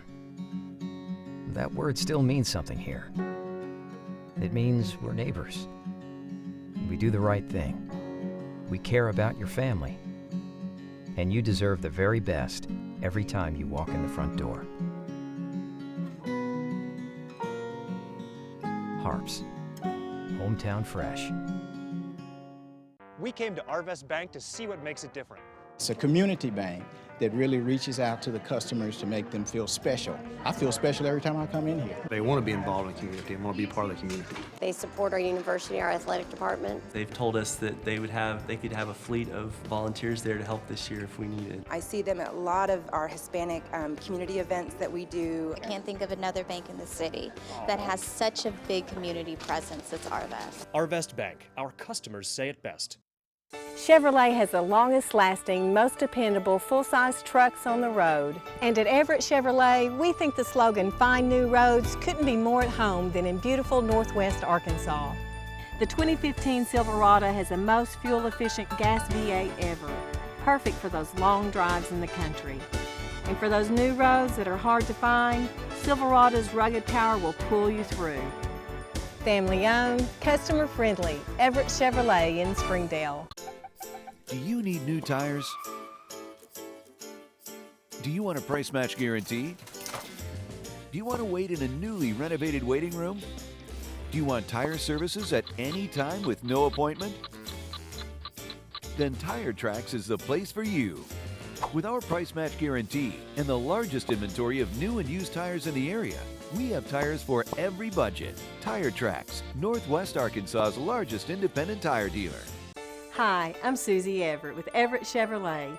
You've heard me say we have a better way to buy your new Chevy. If you've not been here to find out what that means, I want to invite you to come see us. You'll love the way we do business. And you can shop our great selection of the North American Truck of the Year, the Chevy Silverado, with the best V8 fuel economy of any full-size truck. Family owned, customer friendly, Everett Chevrolet in Springdale, I-49 at Elm Springs Road. Welcome back to Wildcat Stadium during halftime here. Wildcats lead 28-7 over the Northside Grizzlies. A little bit of a recap here for you from some scores over the 7A West. Bentonville Tigers over Heritage 35-3 at halftime. Southside Rebels 28 to Springdale Bulldogs 6 at halftime. And the Fayetteville Bulldogs 35 and the Rogers Mounties 0. So Blake, what do you have for us at halftime? Well, here coming up, we're going to have a top 20 plays, which those of you watching before the broadcast started will have already seen, but a great look back and just basically the 20 best plays of the season thus far. And there's some great ones from the Bentonville game, from the Fayetteville game, just absolute game changers that came into play there. A few punts from Trey Smith were in there, just spectacular receptions. All across the board, it really puts into perspective how well this team has done this year and how much, not only have they matured, but how much better they've gotten from last year. So we're going to have that for you. And then after that ends, of course, we'll have Coach Patrick Scott in here with us again, going over the first half of the game, talking about some keys to success for the second half of the game, and then wrapping it all up with a nice bow so we can get back to let the Wildcats finish off their game and really finish having fun in the rain. Well, excellent. I'm looking forward to the top 20. Let's see it. Senior night, we're counting down the top plays of the year so far. Let's start out at number 20. Har-Ber versus Rogers, and Fuller Chandler connects with Tyler Blackston. Completed, I think that's Blackston up the middle for a completion, and that's a touchdown for the Har-Ber Wildcats. Number 19, Har-Ber taking on the Mounties, and Alejandro Ramirez says, I've had enough of this game. I'm going to Vegas. Looking to the right, he's got a ton of pressure, and he's going to be dropped for, that's a red-eye flight to Vegas there. Number 18, how could we forget one of our senior leaders, Luke Hannon, but he isn't doing the usual 6-yard express. Instead, Fuller Chandler connects with him for this 61-yard touchdown run. Number 17, David Val makes his debut with this huge sack. It's like being tackled by a Coke machine with legs. Number 16, Luke Hannon is back, and this time bringing a huge play against Fayetteville. Not for a first down. He's in open field. He's across the 30, he's across the 25, and down at the 22. Number 15. I have a feeling we'll see a lot more from Trey Smith, but check out this punt. And he does get the kickoff. It is not a great, and it's got a great pounce, though. Oh, my goodness. That was incredible.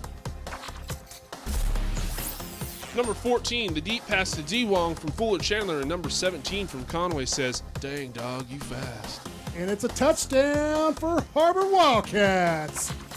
At number 13, we have Tyler Blackston striking against Fayetteville first with this huge touchdown play. Chandler across the middle.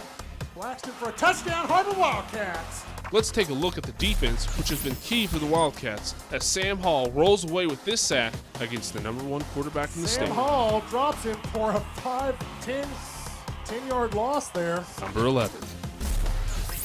Let's take a little look at the tip drill from Tyler Blackston to put the Wildcats on the board against Rockhurst.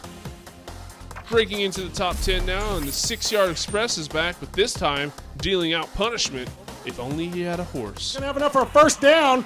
He's keeping, now he's on his horse, down to the 23-yard line. Number 9. Austin Henderson making a big play against Southside, as this interception lets him do a little song with that dance. Henderson goes to the right-hand side. He's got a little bit of room. He jukes and jobs. He's still on his feet. Number 8. I told you we'd be back. Trey Smith with another incredible punt, but this time Blaze Brothers with the assist.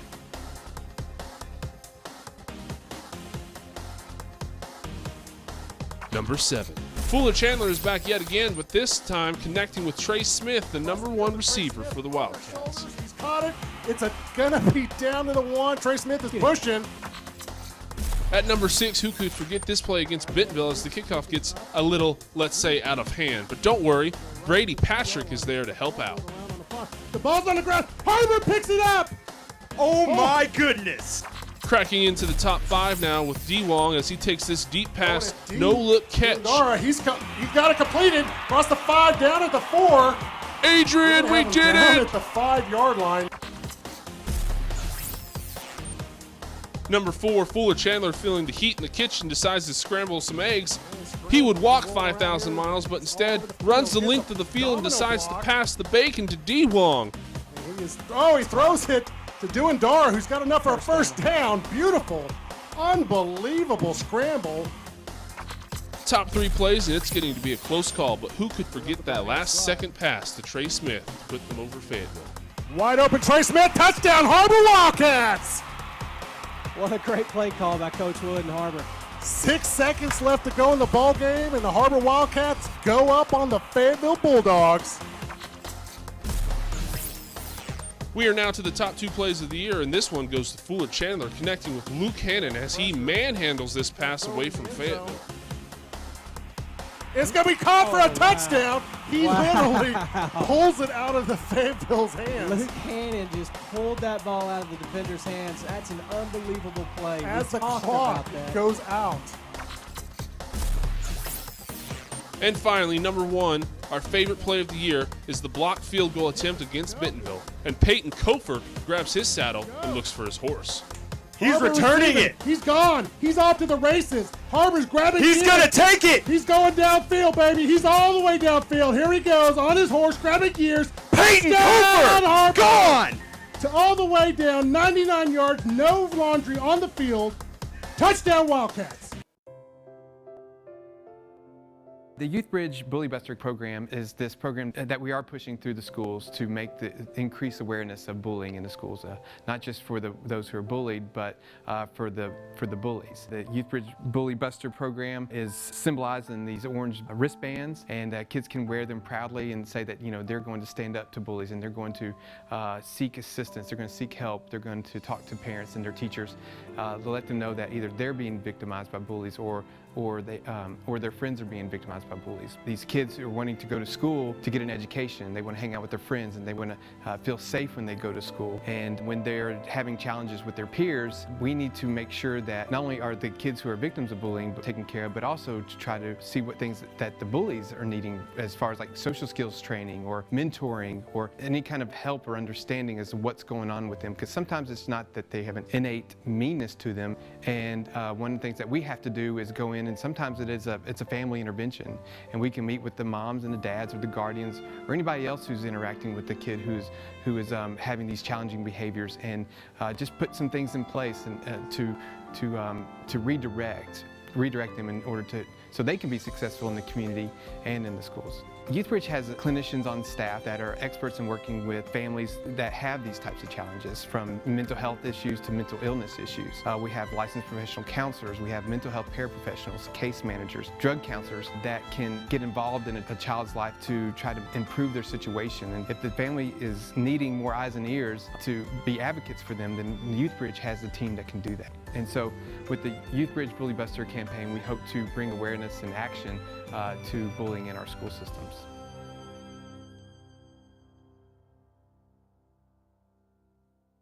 We came to Arvest Bank to see what makes it different.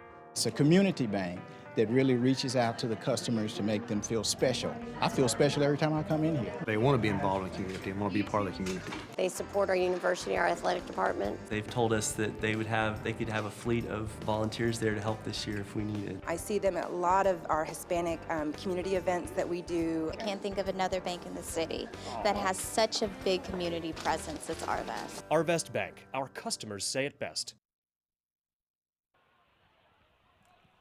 Welcome back to Har-Ber Wildcat Stadium. Beautiful Springdale, Arkansas. Wet and cold football. 3 minutes to go here at halftime. Wildcats lead 28-7 over the Northside Grizzlies. Got Coach Scott with us again tonight. And Blake with the first half breakdown. Blake, what do you got for us? Yeah, again, here with Coach Scott, looking at the first half, we're winning. The Har-Ber Wildcats are winning 28-7. They're really showing off some of their versatility on offense. Luke Hannon on 19 carries, 130 yards rushing and a touchdown, doing what Luke Hannon does, synonymous with gaining lots of yards and breaking records, breaking records, of course. Defense performing just as well. Defense allowing 28 total yards, all rush yards, 0 pass yards, really shutting the Grizzlies down all over the place. There's been nothing of note from their offense. So what were your impressions from the first half, Coach? Well, two things. Like you said, Luke Hannon is doing what Luke Hannon does, being the all-time leading rusher here at Har-Ber High School. But really, defense was the name of the game in the first half. You know, of the 5 touchdowns scored, 3 of them were from the defensive side of the ball, 1 for Northside, 2 for Har-Ber. And if you take away those 2 Har-Ber defensive touchdowns, it's a 14-7 game. And Northside's defense is not playing that bad, but I have a feeling they're getting tired. And we could see a little bit different story in the second half for their defense. Har-Ber's defense is playing absolutely outstanding. They have been all over the place. Really nothing going for Northside tonight offensively. And as a matter of fact, like we mentioned, Har-Ber's defense scored twice in the first half. That's pretty impressive. Yeah, and just a couple of notes off of that. Of course, the defense is still pitching a shutout, as it was the Northside defense that scored their touchdown. Coming off the shutout last week, they're looking at now 6 quarters of holding opposing offenses to not scoring at all. Clearly a defense that's not only put the pieces together, but is still playing with a high level of intensity in the last 2 games of the season when they're that close to wrapping up a share of the conference championship with this game, an outright conference championship if they win this one and the next one. This is exactly when you want your defense getting good. And on top of that, like you were talking about, they have the defense and the offense for Northside, for that matter, is getting tired. They have some of their best players like Hardwick playing both ways, and you see him sucking wind when he's coming off the field, clearly not used to playing defensive tackle and then turning around and taking carries. So, yeah, I think you're right, and what you just said, Blake, was exactly right. As far as your defense coming together as a unit, at this point in the season, it's hard to believe we are only a couple of weeks away from the playoffs starting here in Arkansas, and Har-Ber's playing for that first round bye tonight and Sheriff Conference Championship. So they've got a, important second half, and I do think they'll close it out, but they do have to play in the second half and continue to just do what they're doing. But absolutely, their defense as a unit is playing great football right now. They are flying around, no blown assignments. They are covering the pass. Like you said, no completions for Northside tonight so far, except to Har-Ber's defenders. And not much going on the ground for Northside either. And you're looking at an athletic group there at Northside. They're not small. They're not slow. But Har-Ber's defense is just all over the place tonight, and they have gotten absolutely zero production out of that offense. So Har-Ber's defense looking great. Their offense we know is great, can score when it needs to, obviously. Tonight's a little bit different with the rain and the weather conditions. You kind of like this, getting a chance to play in the rain, because most schools, they don't even practice in the rain anymore. Every 7A West team has an indoor facility, and when it rains, they go inside. So getting an opportunity to play in the rain, hopefully coming out with a win, could be good for us down the road if we get in a tight ball game in these weather conditions. We've got a little experience playing in it. absolutely. Coming into the half here, we got a minute left at halftime. This is a Har-Ber team, especially these juniors and seniors, that experienced 3 wins last year. And so I don't think you're going to have problems with seeing these guys ease up at the end of the season. They're going to turn this into a conference championship this year. They're erasing the memories of last season. This is also a coaching staff, as you very well know, that doesn't let players get overconfident with themselves. They really do a very good job of managing these guys and redirecting their focus to where it matters, and basically winning football games at this point in the season. Before we wrap up here, what would you say are the 3 keys for Har-Ber, maybe not just in the second half of this game, but also for the last game of the season? Yeah, first off, the first key, they've just got to close things out tonight, and that's finishing on the defensive side of the ball. And when you do have an offensive drive, you need to finish that drive out and get points on the board. If they do that, they're going to win tonight.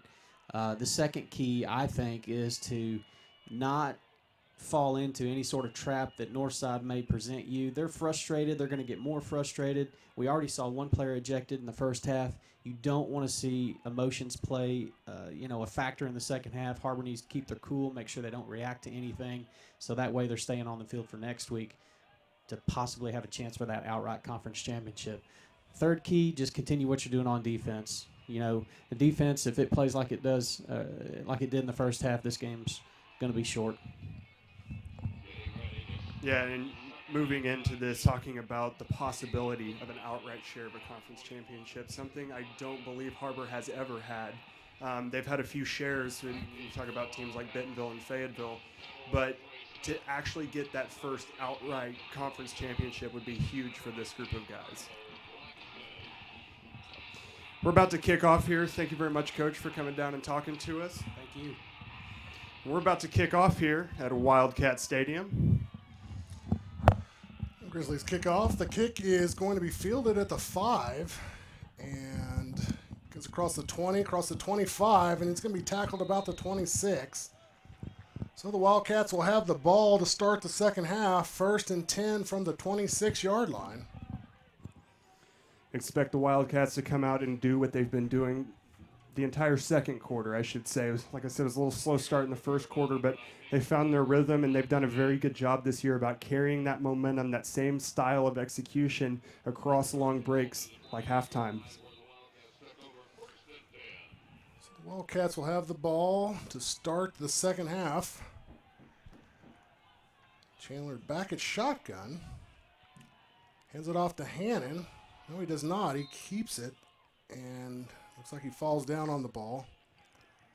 It's a good play fake. I had trouble following that one. It is still wet and slippery out there. And I should mention at this point, because it's a little difficult to see on the live stream, this rain has been coming down consistently since about 30 minutes before kickoff.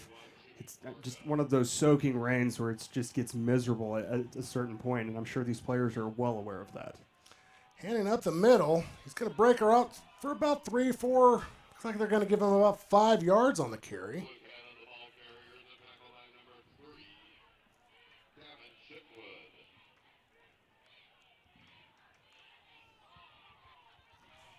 Another thing to mention, Har-Ber offense keeping the same pace. They're not in any hurry. I mean, they're really in their element right now. They've gotten used to the rain. Fuller Chandler's completing passes down the field. It looks just like there's no weather problem anymore. Chandler hands it off to Hannon. Hannon is going to get about 5 yards. It's going to be close to a first down. They are walking right down the line.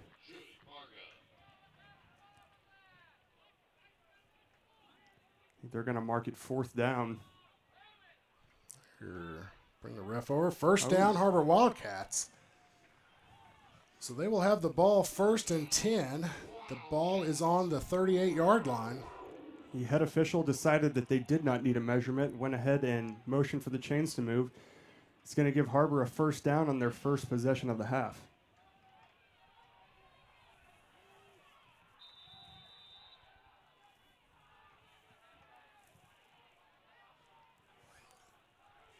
So Chandler back at shotgun. Luke Hannon behind him. Slippery football. Yep. And he's going to be tackled for a loss. And that is what happens in the rain, folks. That's going to be a hard fumble to pick up with the pressure that this defensive front for the Grizzlies has gotten so far tonight. Maybe should have fallen on it, but the important thing is that he came up with the ball and it didn't result in a turnover.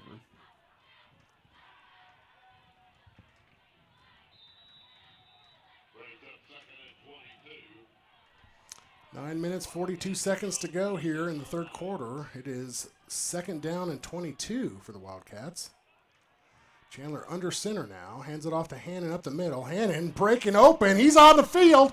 He's going first down, across the 40, out of bounds, about the 40-yard line. Luke Hannon making up for lost yardage and a whole bunch more. Clearly eating his Skittles this morning. You just saw the 7A West beast mode. 9 minutes and 27 seconds to go. And we just introduced Skittles to the 7A West. I do love Skittles. Har-Ber has the ball, 1st and 10 on the 40. Luke Hannon affected not at all by the rain. Nope. His usual running style, lots of yards. Wildcats come to the line of scrimmage. Chandler under center. Luke Hannon behind him. Hannon has the ball. He's got another 1st down. Plus 10 on top of that. He's still going. 15. Cross the 10, cross the 5, and he's out at the 4. Finishing the run strong, lowering his shoulder, plowing through the defenders, even though he was going out of bounds. 35-yard run. On this drive alone, he has to have north of 60 yards, maybe even 70 yards rushing.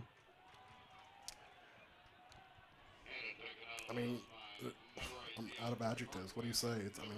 What more do you say about a guy that is clearly leading by a wide margin? Nobody will catch him unless they break records in their next games, or in their very last game. All but wraps up the conference record.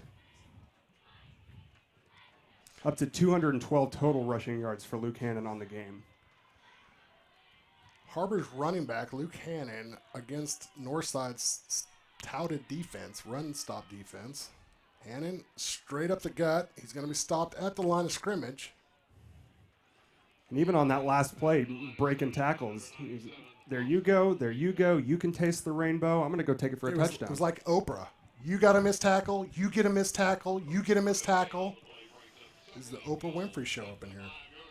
2nd down and 5. 8 minutes, 52 seconds to go.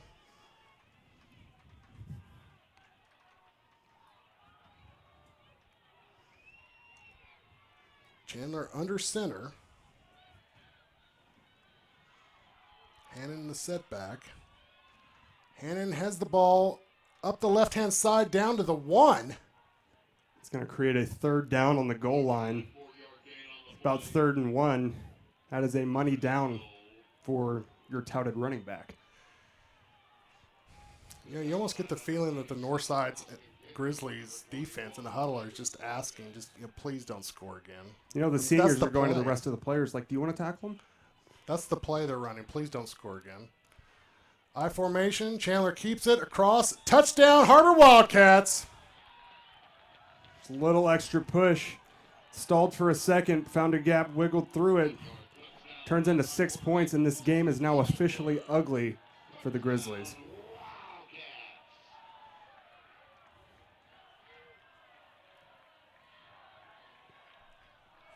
Har-Ber lines up for the extra point. Just one more touchdown from Har-Ber here. Pending this extra point, result in a mercy rule with a continuous clock run. Not a way to start the second half.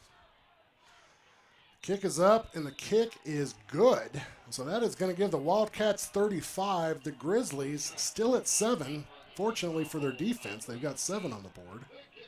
Yeah, and you got to think about these Fort Smith players. You know, we were just down there last week, and it's a long drive when you win, but it's about 5 times as long when you lose, and you're on a bus where everybody else is upset because you just got blown out. It's just not a good scenario.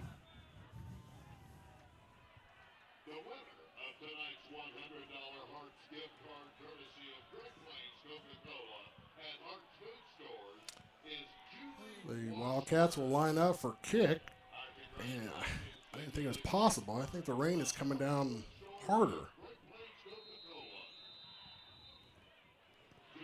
Zumbo kicking again. Got to think his leg's getting tired at this point. With the amount of points Har-Ber's offense has been putting up throughout the entire season, he must have got his conditioning in. Right. So the kick is unusually short. It's going to be received at the 1-yard line. Northside Grizzlies got across the 30. He's going to be down about the 36-yard line. And unfortunately for Northside, that's probably the best offensive play.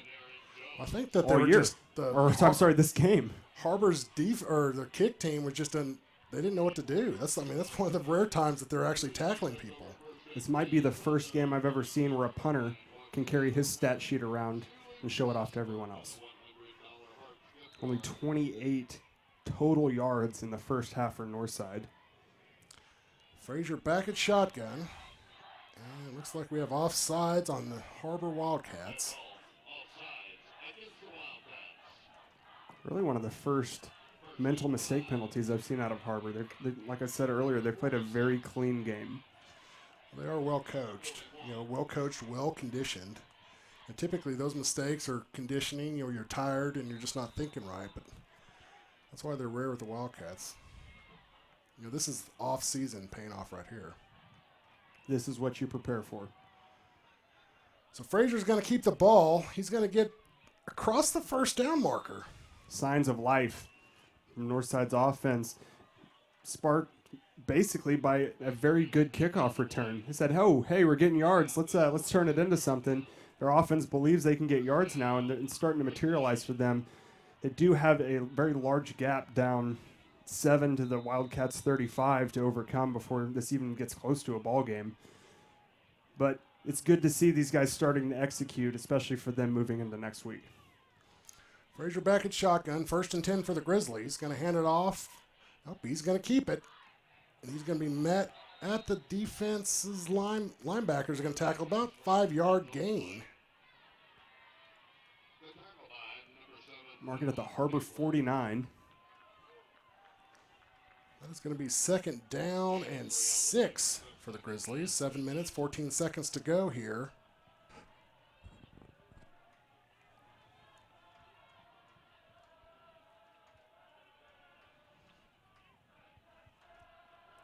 Frazier back at shotgun. Twin split to the bottom of your screen. He's going to hand it off, and he is consumed by Har-Ber's defense. Line crashed in there and made another burrito. It's not a good day for Northside's offensive line. I apologize right now for all the Taco Bell references. 6 minutes, 33 seconds to go here in the 3rd quarter. It's my favorite restaurant. 3rd down and 7.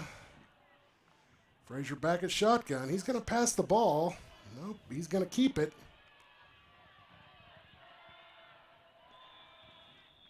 And Austin Henderson on the tackle there. He is going to be really close to the 1st down. He might be just shy. Austin Henderson really delivering some great hits at the end of plays this year. 3-year starter. He knows how to fire up a defense. And big hits, what they really do in a game is shift momentum. As a defensive player, when one of your teammates lays a big hit, everybody gets pumped up. And so he knows as a leader, when the defense starts falling behind, the best way to pep everybody up and stop this drive, kill this drive is by laying a big hit. And he consistently does that in games that matter. And that's experience of a 3-year starter right there. I agree. I get pumped up when there's big hits. So they bring the chains out. It is going to be close. He's going to have enough. It is enough for a 1st down. So the Grizzlies tacking on another 1st down here. A little bit of a momentum here for the Grizzlies for the first time tonight. Something to note, they have more drives on this, or more yards on this drive than in the entire first half. So very good positive step for their offense. 6 minutes, 11 seconds to go here in the 3rd quarter. A very wet Wildcat Stadium.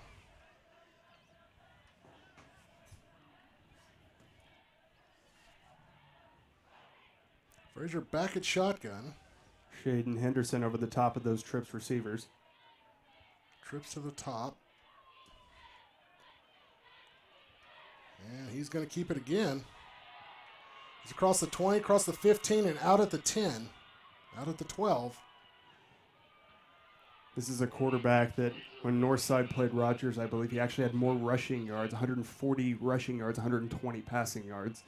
So people knew coming into this game that he was going to be a threat to run the football. And we didn't see that in the first half, but some of their most successful and drive-continuing plays came on a Frazier rush. And so I think they've kind of found, they've gone back to what's given them a couple wins early on in conference play. They're starting to utilize that now. Frazier back at shotgun. 1st and 10, ball's on the 12. Pendleton takes the ball on the right-hand side. He's going to be tackled for about a 2-yard gain. 5:36 on the clock in the third quarter. Defense put in an unusual situation backed up against the goal line, but as we've seen for most of this year, they get exponentially better the closer to the goal line that they get. Yeah, they really rise to the occasion for sure. 2nd down and 8 for the Grizzlies. Frazier at shotgun, twin split to the top of your screen. Fakes a handoff, runs to the right. He does not get around the corner, and he's going to be pushed out for about a 2-yard loss. Good job by Har-Ber's defense there, not following that urge to throw him to the ground out of bounds. It's when you start to risk ejections like Coach Scott was talking about, keeping all of your players in the game sportsmanlike so that they can play next week and close out the outright conference championship. 5 minutes to go, 5:01. 3rd down and 9 for the Grizzlies.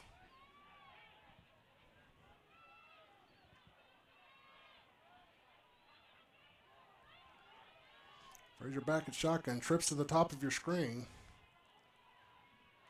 Drops back, looks to the left, throws to the left, double coverage, incomplete. Great coverage there over the top. I think Blaze Brothers on the close side. And maybe Peyton Kofer coming in from his safety position.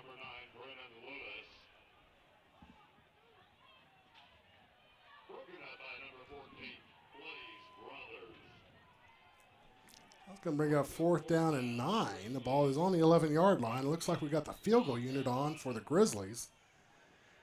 Just come away with some points on the board here. I don't know if the Grizzlies have been introduced to Austin Henderson on the field goal unit yet.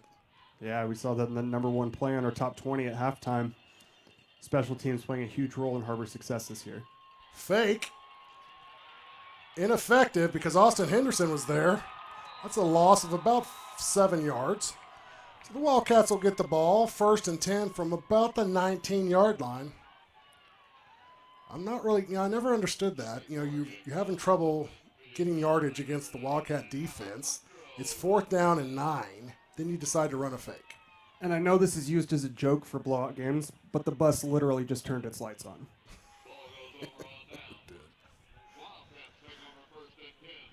4 minutes, 51 seconds in the third quarter. Northside Grizzly bus burning fuel. 1st and 10 on the 19. Chandler under center. Trey Smith to the top of your screen, split out. Luke Hannon behind him, or behind the quarterback. Hannon's going to get the ball up the middle.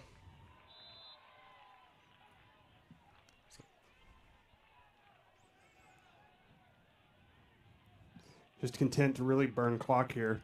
And I don't even know if it's really burning clock because they're sticking with the play style that they've used all year. Hannon's just such an effective back. They can run up the score while running the football 60% of the time. Right.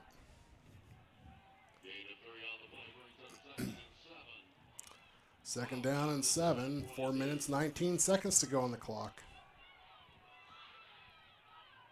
Trey Smith to the top of your screen. Chandler under center. Nossalai on the carry here. And he is such a strong runner. Like, it's going to take at least 3 people to tackle him. Yeah, and we talked about that a little bit when he started running at the end of the Southside game. He is a phenomenal back that could start at a different school that Luke Hannon wasn't also rushing at. Right. And his MO is basically those 3 to 4 yards. He doesn't care about breaking it off into the safety level. He's just going to put a hit on a linebacker because he is a linebacker. Right. I mean, he's going to deliver a linebacker-esque hit and do it better than the guy trying to tackle him, and he's going to get 3 or 4 yards of carry. Well, we've had him on the show. He said he just loves to hit. So that's a great quality from a running back. 3rd down and 9. And he's going to keep it up the right-hand side, but it's going to take 9 of them to get him down.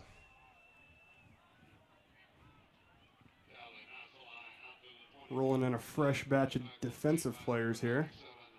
Robertson, Val, Blaze Brothers coming in, among a few others.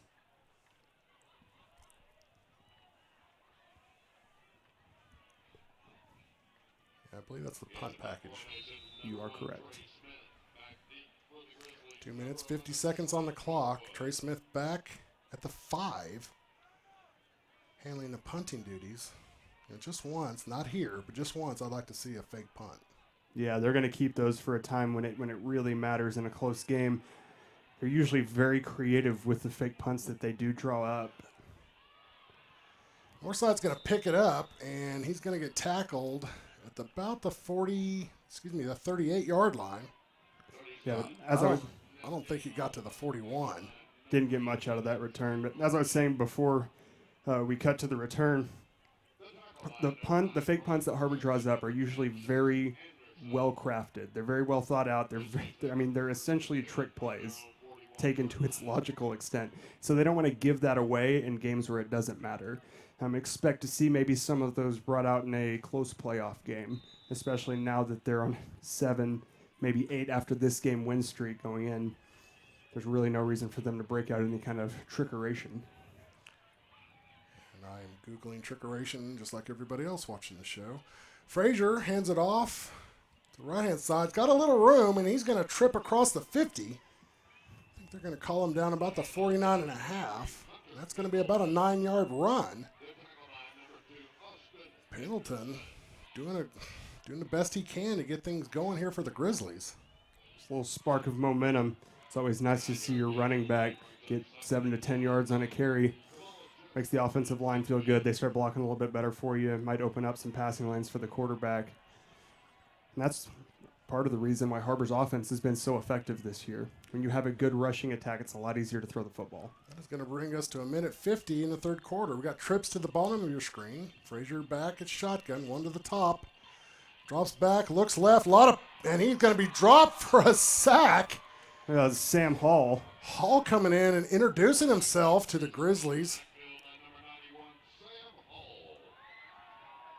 Sam Hall, of course, the younger brother of Big Jake. Jake Hall plays for the Razorbacks. Third down and 11. Minute 20 on the clock. Ball is right at the 40-yard line. I think we're just missing Ramirez tonight. We've got the trifecta here on the defensive line. Yes, we do.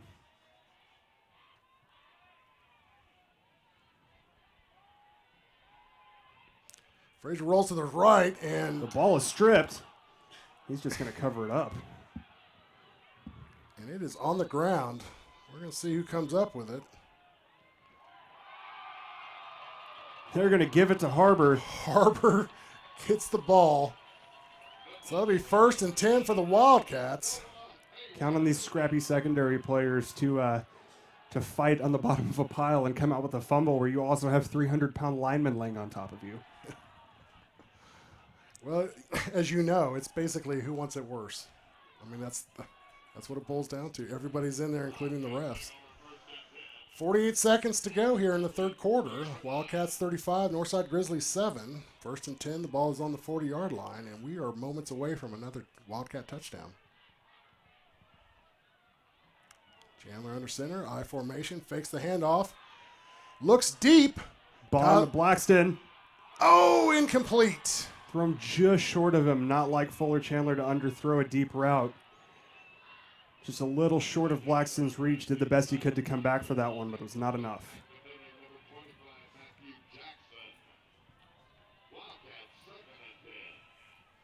So that's 2nd down and 10, 41 on the clock here at Wildcat Stadium in the third quarter. I wouldn't mind seeing that again. Just missed it by that much.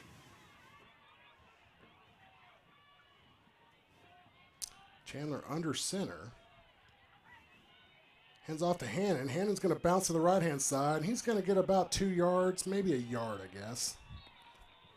Do have flags down on the field from the line judge.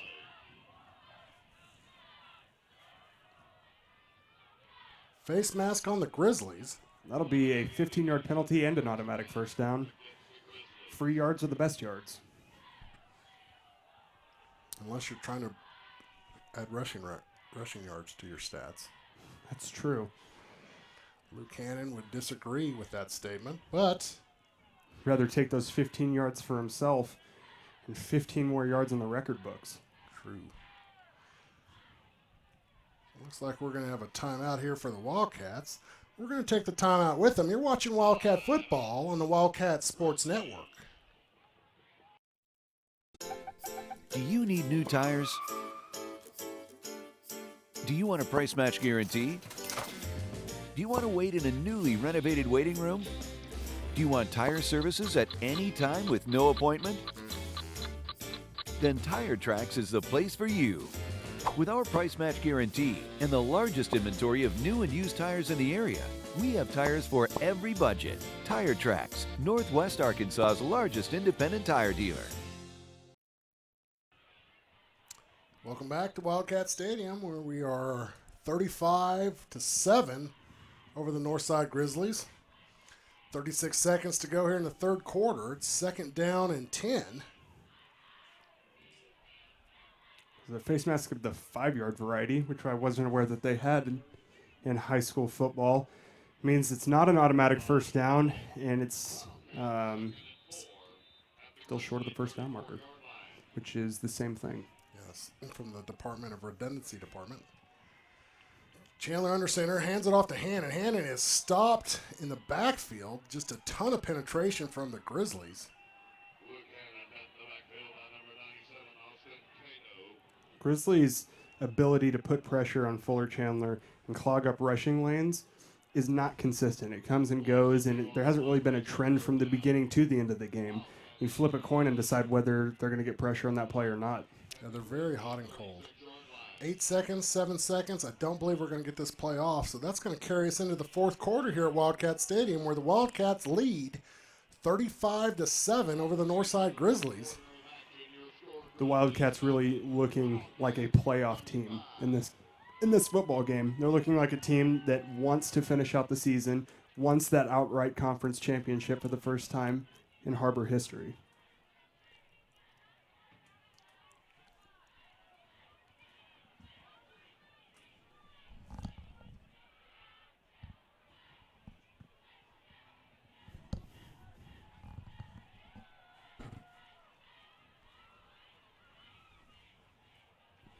And during this break between the quarters, Wildcat Sports Network would like to thank Catering Unlimited and Tire Tracks for sponsoring the audio equipment to make this broadcast possible.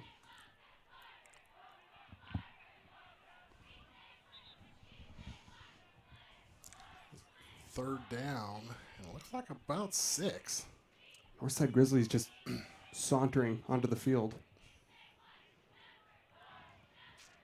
I'm doing the same thing, everybody. I'm Googling sauntering. It's okay. I got a B- in English. This is how I learn about his English grade. Fresh 12 minutes. Chandler under center.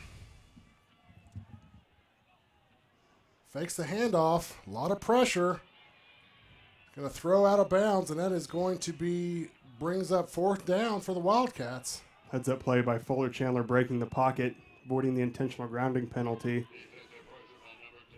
Maybe putting it in Zuzuko's field goal range here, as we saw in the Bentonville game. Might be just outside.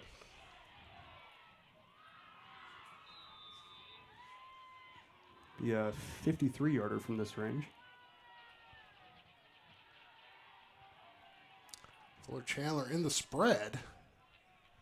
11:54 on the clock.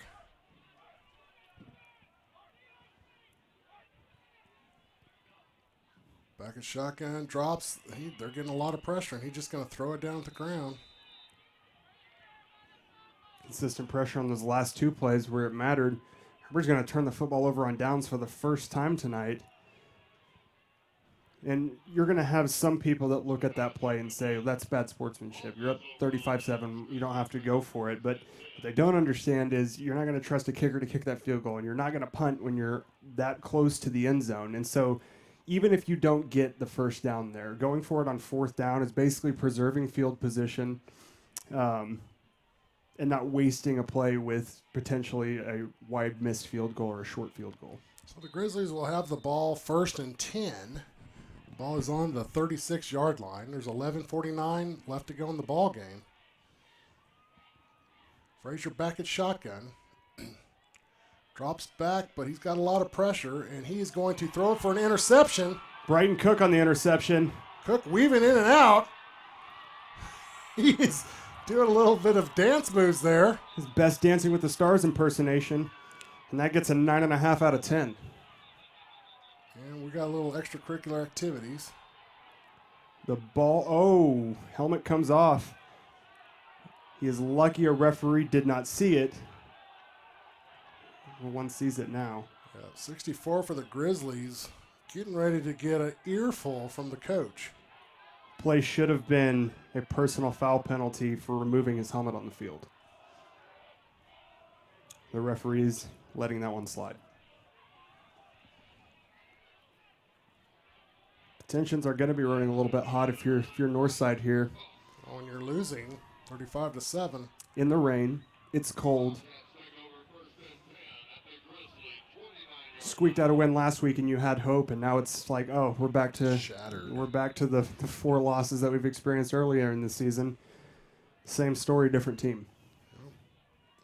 Chandler back at shotgun, bringing Trey Smith across, Hannon up the middle. Hannon is going to get about 3.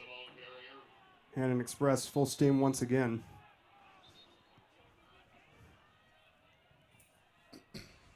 And there's a flag on the penalty, or a flag on the field. And as the referees let that one slide, I'm going to let that one slide. Personal foul against the Grizzlies. Those are always welcome. Again, 3 yards. Detecting a little bit of a theme here. You know, we had one ejected. Now we got another personal foul. I think this is the second one so far. Not great sportsmanship. You know, and it can't be. And I think Har-Ber has to be commended for how they win as well. And I know, and most of that is coaching. But these guys aren't out there talking trash for the most part. I mean, they're very good winners, just as they were very good losers in the all but 3 games last year. So they've played both sides of the stick. Northside, on the other hand, doesn't look like they know how to lose very well. Chandler back at shotgun. He's going to bobble the snap. Luke Hannon promptly jumps on it. And it is just, I mean, the rain is coming down, and it is slippery out there. It's going to bring up second down and 10. I like that 11. 10 minutes, 54 seconds on the clock. It continues to roll.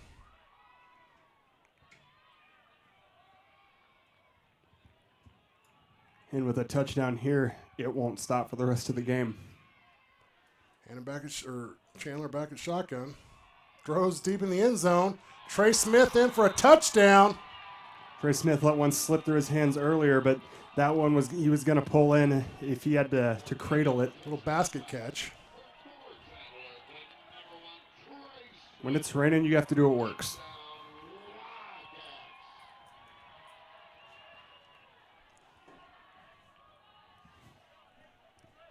And with the field goal here, Har-Ber will have a 35-point victory. Lead, up 42 over the Grizzlies 7. That will enact the mercy rule with a continuous clock roll.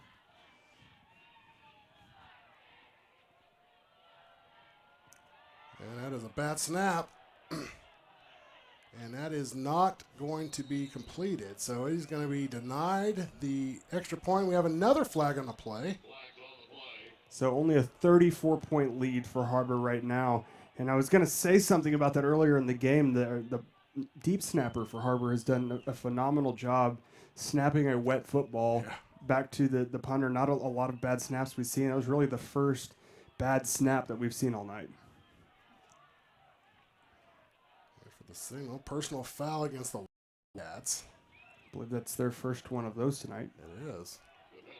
It's only because we talked about it just a moment ago. That's what usually happens to us. True that. So the Wildcats get dinged on a personal foul on the extra point that was. And they'll have to believe that's enforced on the kickoff. Right. So it was after a touchdown. It would make them have to kick off on the 20 from their own 25-yard line. Which for the average kicker is a problem. That might be a little bit too far even for Zimbo. I reject your reality. Wildcats 41, Northside Grizzlies 7. 10 minutes 34 seconds to go in the ball game. Kickoff will be from the 25-yard line. And even though that was not a great play for the Wildcats, that is really bad news for the Grizzlies, because what happens now is the game continues as normal.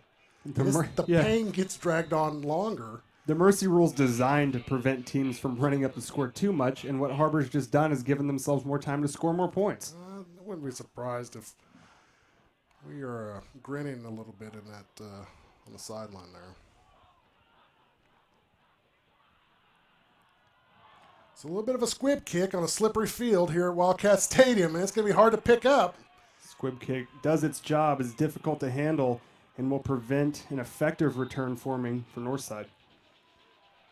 So the Grizzlies will have the ball 1st and 10 from the 27.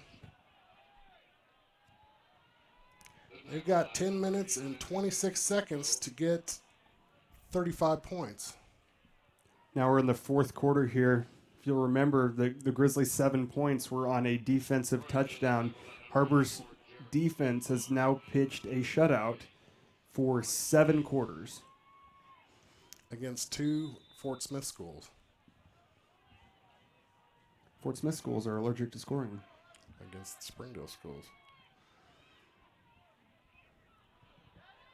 And Frazier is going to be met and dropped for a loss, and I believe that's Val, isn't it?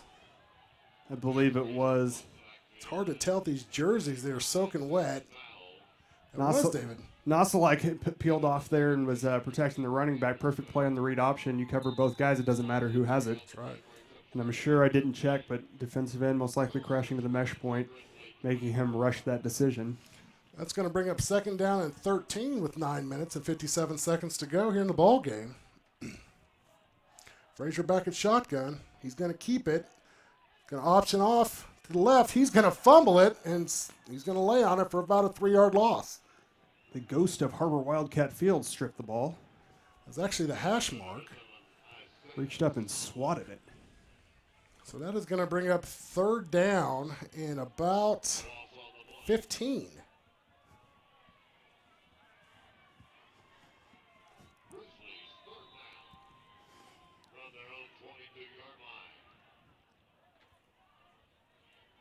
Har-Ber defense lines up again here. Got a safety deep over the trips to the near side of the field. So trips to the bottom of your screen. Frazier back at shotgun, 1 split to the top. Going to hand it off up the middle, and he is going to get just a couple yards.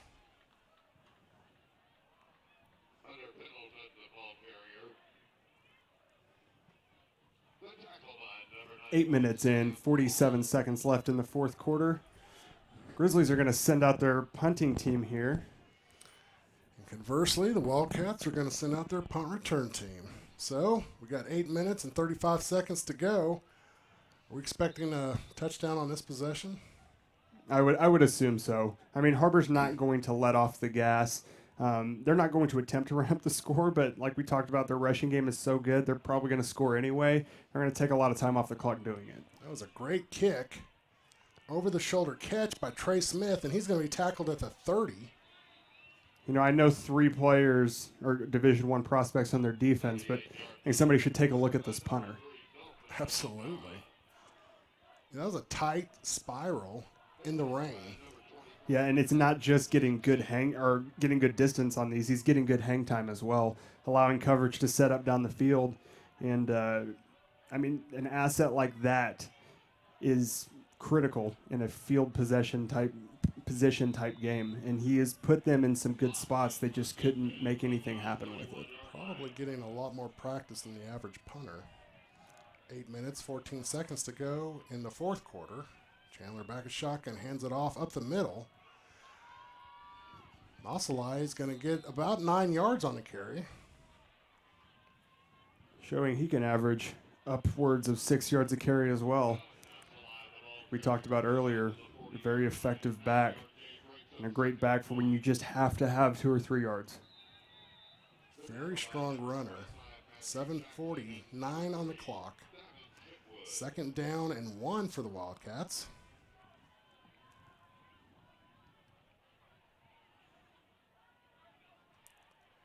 going to hand it off to Nessla again. He's got enough for a first down. He's going to tack on about 10 more on top of that. Dragging 3 defenders with him, showcasing some of the squat and deadlift that he had worked on in the offseason. He's just such a powerful runner. So that's going to give the Wildcats 1st and 10 at midfield. So they're going to have it at the 50 with 7 minutes and 31 seconds to go on the clock. And with that, Fuller Chandler comes out of the game after playing a great game. So Hennington into the game. Takes a snap, hands it off. Nasalai is going to pound away about 2 yards. Defense needing half of its team to take down the running back.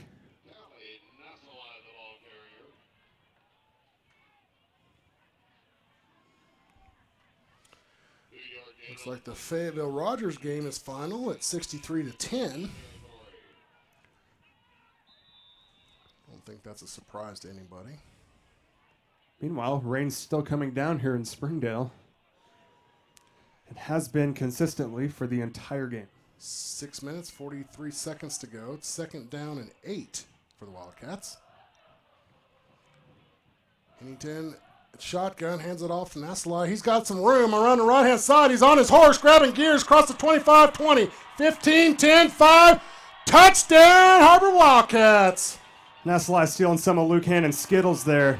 Breaks the pursuit of the safety and was tasting the rainbow all the way down the field.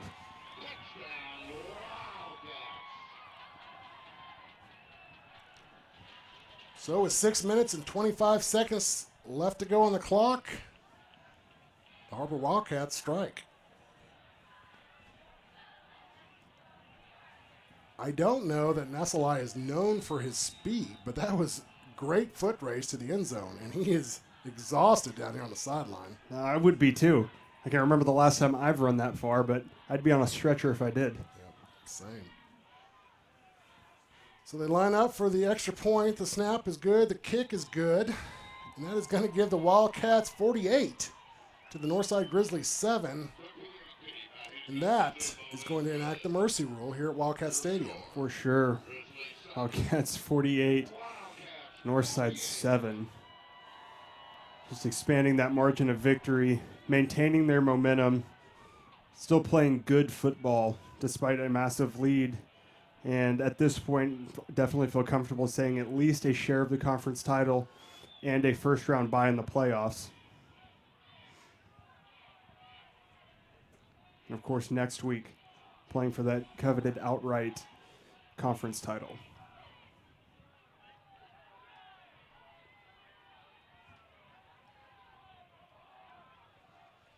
So Har-Ber lines up for the kickoff. There is 6 minutes and 4 seconds left to go in the ball game.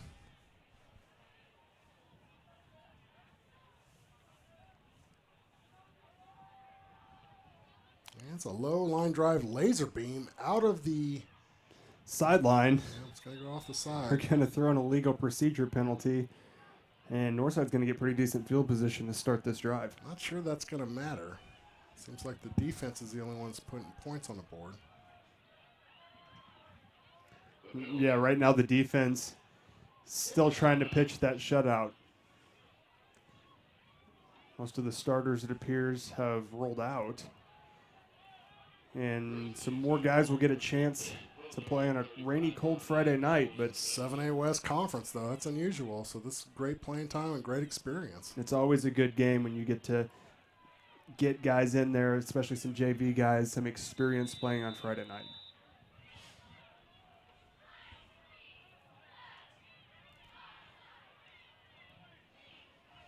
So Northside's going to take it around the right-hand side, and he is going to be dropped at the line of scrimmage.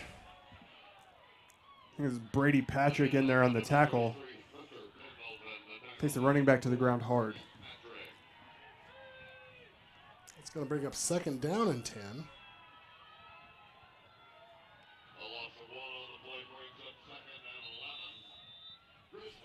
You can just sense the frustration from the Grizzlies. They can't run up the middle on the interior of the Wildcat defense, and they certainly can't get around the outside.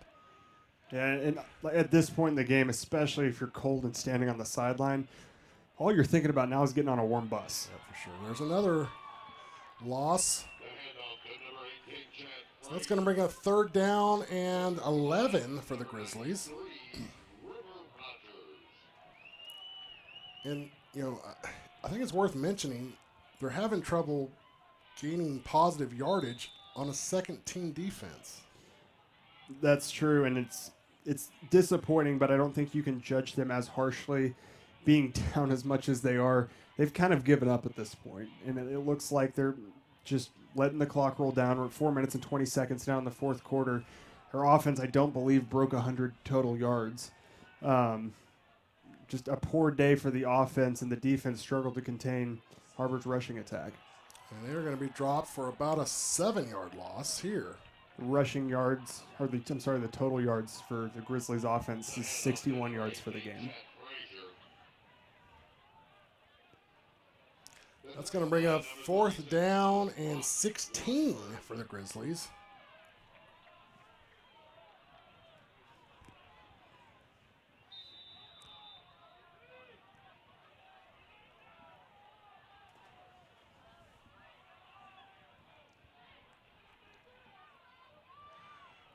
Grizzlies back to punt. The kick is up, and as usual, that's a Grizzly beautiful punt down to the 24-yard line. Clock will stop now for a reason I don't understand, and we'll come back out onto the field and look to end this game.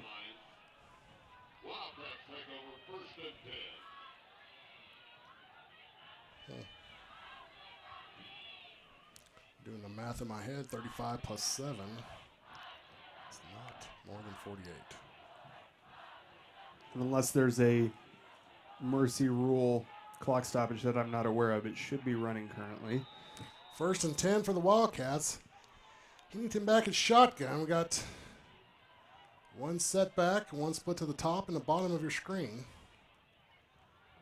Hands it off up the middle, and he's going to get about a yard. Couldn't tell who that was on the carry there. 3:04 on the clock.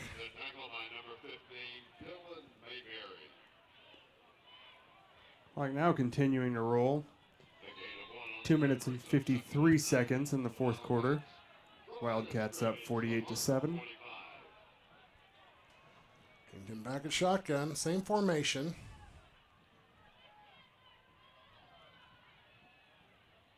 So we're just going to let the clock run down a little bit.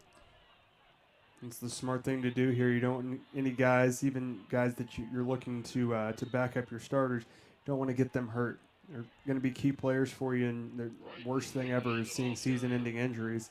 Just trying to come out of this game with the comfortable lead that they have, utilize most of their play clock time, and hit the warm showers. 2 minutes, 10 seconds on the clock. 5-yard gain on the play brings up 3rd and 4 for the Wildcats. Ball just outside. It's a wet 52 degrees here in Springdale, Arkansas. Hennington back at shotgun. We have one split to the top and one split to the bottom. He's going to hand it off to the left-hand side. Got enough for a 1st down. He's got some leg room. And he's going to tack on about 20 on top of that.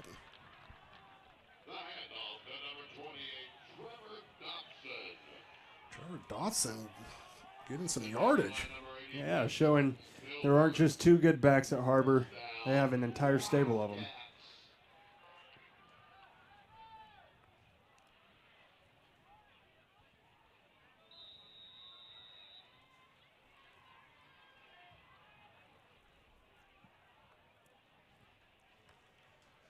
The Wildcats, 1 minute 33 on the clock.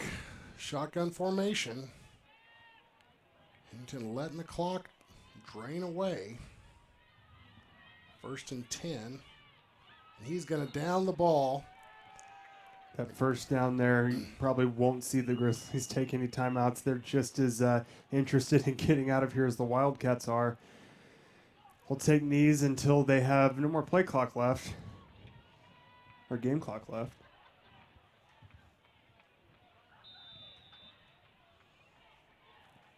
And the play clock starts.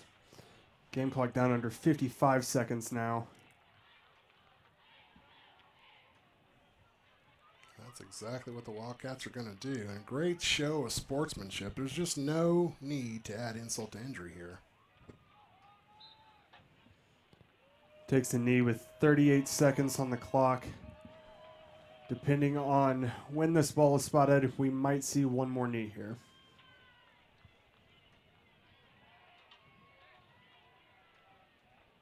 And that is going to do it for us. 22 seconds, 21, 20 seconds. And that is going to be the ball game in here at Wildcat Stadium, where the Wildcats are triumph over the Northside Grizzlies 48-7. We're going to take a quick commercial break, and we'll be back right after this. You're watching Wildcat Football on the Wildcat Sports Network.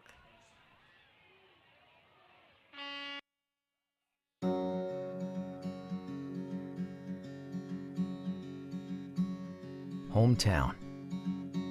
That word still means something here. It means we're neighbors.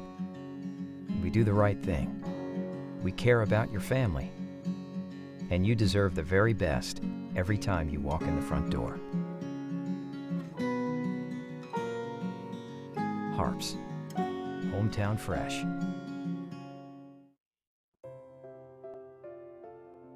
The Youth Bridge Bully Buster program is this program that we are pushing through the schools to make increase awareness of bullying in the schools, not just for those who are bullied, but for the bullies. The Youth Bridge Bully Buster program is symbolized in these orange wristbands, and kids can wear them proudly and say that they're going to stand up to bullies, and they're going to seek assistance, they're going to seek help, they're going to talk to parents and their teachers to let them know that either they're being victimized by bullies or their friends are being victimized by bullies. These kids are wanting to go to school to get an education. They want to hang out with their friends, and they want to feel safe when they go to school. And when they're having challenges with their peers, we need to make sure that not only are the kids who are victims of bullying taken care of, but also to try to see what things that the bullies are needing as far as like social skills training or mentoring or any kind of help or understanding as to what's going on with them. Because sometimes it's not that they have an innate meanness to them. And one of the things that we have to do is go in, and sometimes it's a family intervention,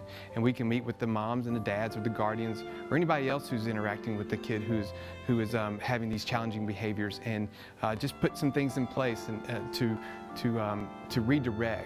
redirect them in order so they can be successful in the community and in the schools. YouthBridge has clinicians on staff that are experts in working with families that have these types of challenges, from mental health issues to mental illness issues. We have licensed professional counselors, we have mental health paraprofessionals, case managers, drug counselors that can get involved in a child's life to try to improve their situation. And if the family is needing more eyes and ears to be advocates for them, then YouthBridge has a team that can do that. And so with the YouthBridge Bully Buster campaign, we hope to bring awareness and action to bullying in our school systems.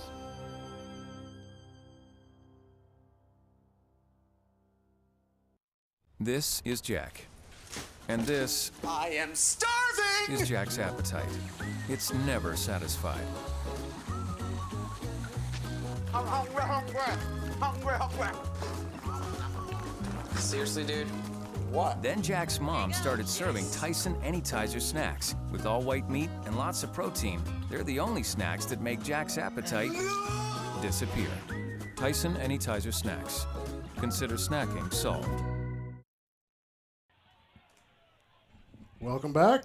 Springdale, Arkansas Wildcat Stadium, where the Har-Ber Wildcats are victorious over the Northside Grizzlies, 48-7. Back with us again is Coach Scott with the post-game breakdown. Blake, what do you got for us? Yeah, so just starting with what we talked about at halftime, you mentioned specifically Har-Ber has to finish the game and play a clean game, which for the most part, other than the one personal foul penalty I can think of, they did. Let's talk a little bit about that and the impact of that on this team moving forward. Yeah, absolutely.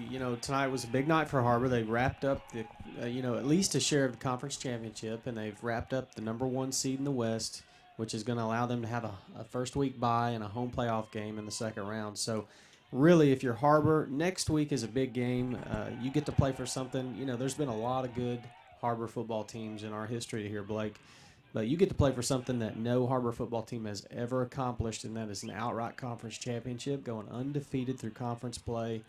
For a team that won 3 games last year, like we mentioned earlier, that's pretty special deal.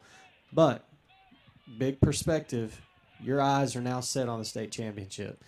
You are preparing yourself now for those playoff games, because you know that is really what this season has now come to, and that's where our focus needs to be. You do have a game next week, and we do need to play hard, and we need to go ahead and finish out that conference championship, but the big key next week is, again, staying clean and trying to stay uninjured. Yeah, looking forward to Rogers Heritage next week. Statistically, obviously one of the worst teams in the conference. Not to be overlooked. You can't ever overlook a team in the 7A West, but thankfully we get to play the team with the worst record at the end of the season. Hopefully rest up a bit. Maybe the starters don't play past halftime. Also get that rest in the first round bye. But like you were talking about, big picture.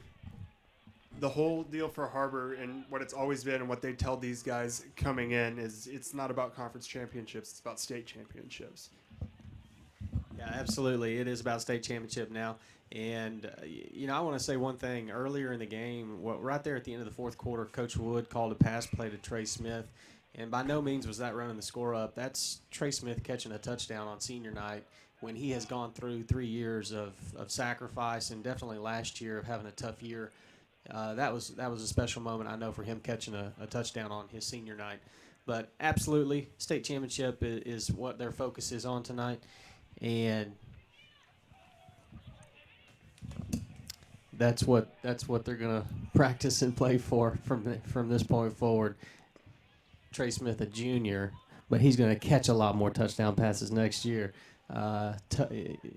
But yeah, Trey Smith, big night. Fuller Chandler, big night. Got a touchdown run, touchdown pass. Luke Hannon, of course, great night. 221 yards rushing.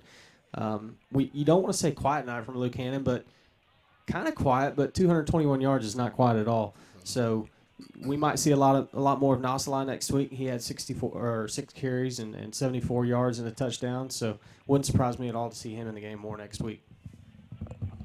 Yeah, like we talked about, you want to keep the starters healthy, basically keep the team gaining momentum, and I think they've accomplished that very well in this game. So, like we talked about, next week we'll be playing Rogers Heritage at Rogers Heritage.